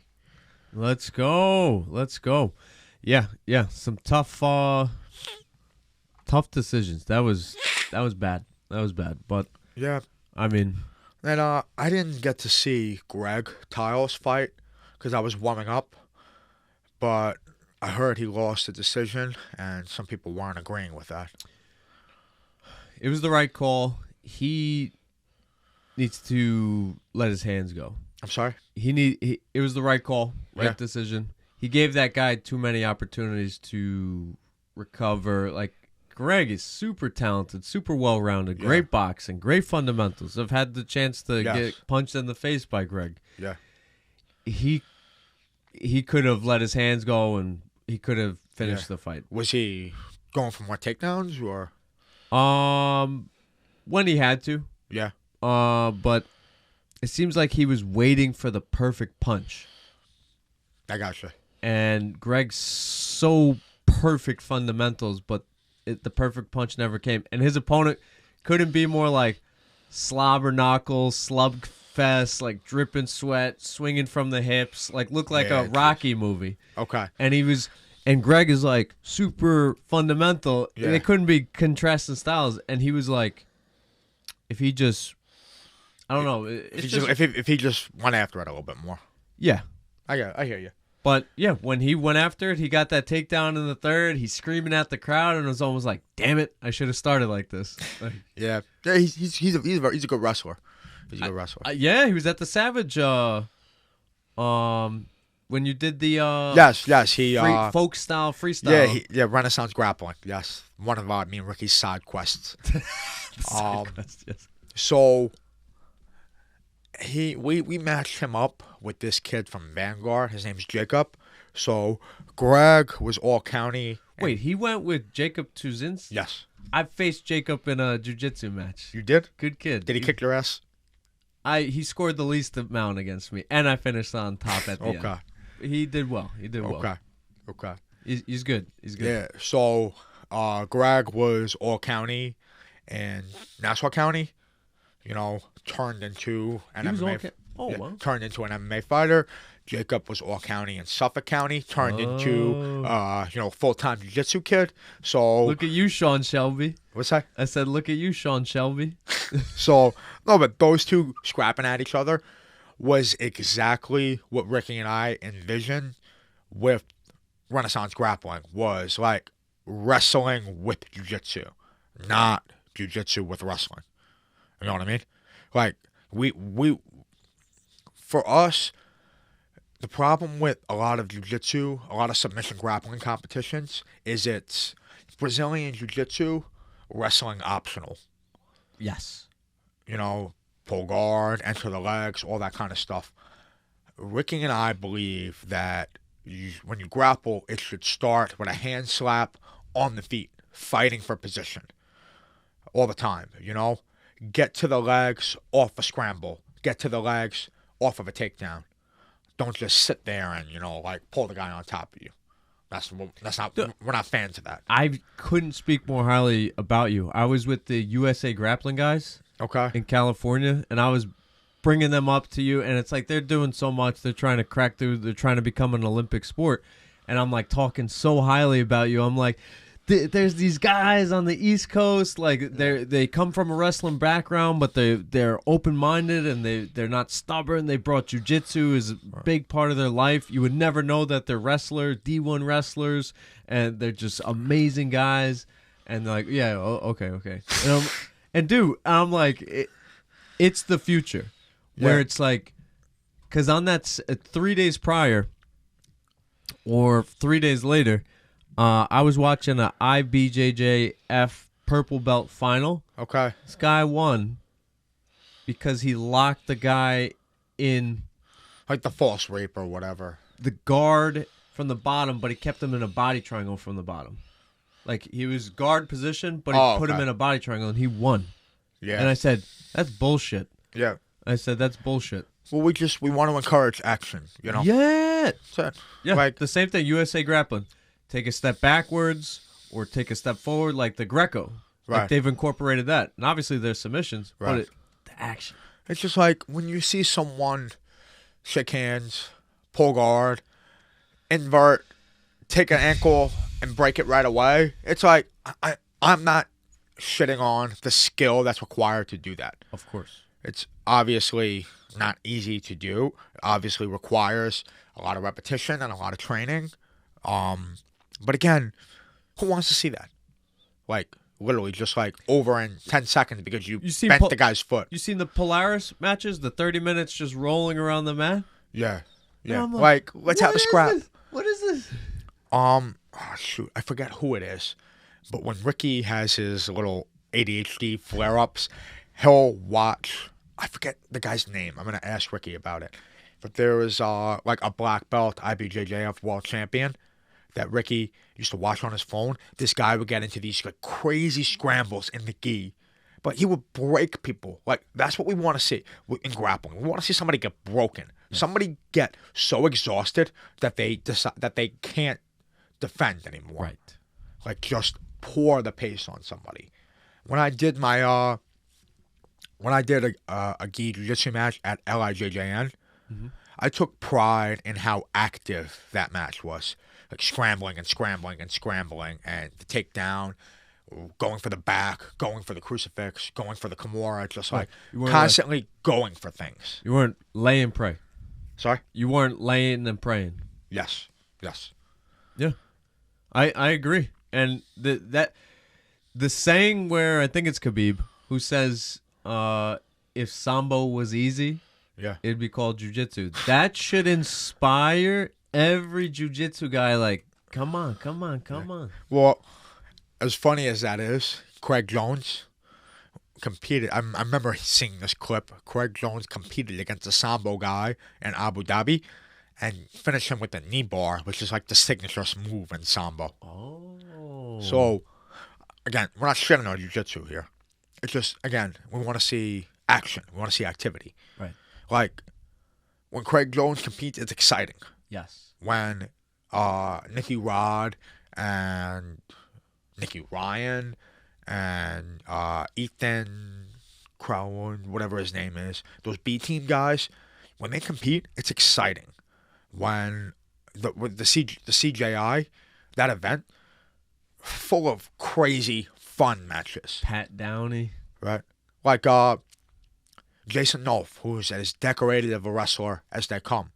You know, he went against one of the Rotullo brothers, and he got beat up, he got submitted, but the pace, the action that's what we wanted to see. Yes. Not scoot, invert, echo lock. Like, who gives a fuck?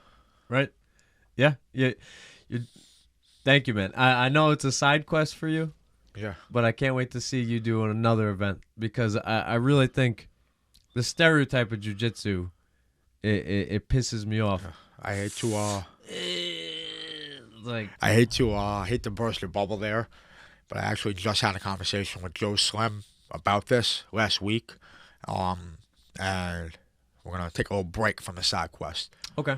You know, because with the title fight coming up, and what I don't want to start jinxing things, but with what winning that title comes with after, it's time to really start focusing on my craft and not, unnecessarily exposing myself to injuries and getting all over the place. You know, I think that's how we started this conversation about how do you balance being Mr. Elastic. Right. Exactly. Yeah. So and that full circle. Tommy Appreciate it, DiGennaro. brother. Love you, brother. Beethoven _the_ grappler. That's me. Amazing. Do you have a merch store yet? You gotta at least have a merch store. Warrior Garden, baby. Warrior Garden. Hit up Warrior Garden. Trick question. Hit up Warrior Garden. Dr. Nick. Shoutouts to Byron, Abe, Slim, Matt, Carol, the whole team, the whole family. We love you guys. Thank you for tuning in. Another amazing episode with Tommy. He's outworking everybody to get in studio. Come on, you guys got to keep up. Number 3 in the studio. Where you guys at? That's right. I think where y'all at? I might hang a picture. Like, now I'll put like the number 1 guest, like, or the rankings or something. Kind of like how that guy Bear says that every single person that shows up on the Jackson podcast is the most requested guest. Does he? I only saw the Sarah one. No, I think he said that about multiple people. He definitely said it about George Masvidal too. Son of a bitch. He might have said it about TJ Dillashaw. Suggesting Matt. And Matt's like, oh, now you're making me good. No, you're the number 1 suggested. Yeah. Son of a bitch. Wow. That guy is such a media guy. I'm trying to break. You're breaking the stereotype of jiu-jitsu. I'm breaking the stereotype of media. Wow. Oh, boy. I didn't know he did that. Wow. I might be wrong on that. I might be wrong. Good if I am, who give a shit, brother? Nobody care. Nobody cared, brother. I love you guys. Have a good day. Have a good week. Till next time. Peace.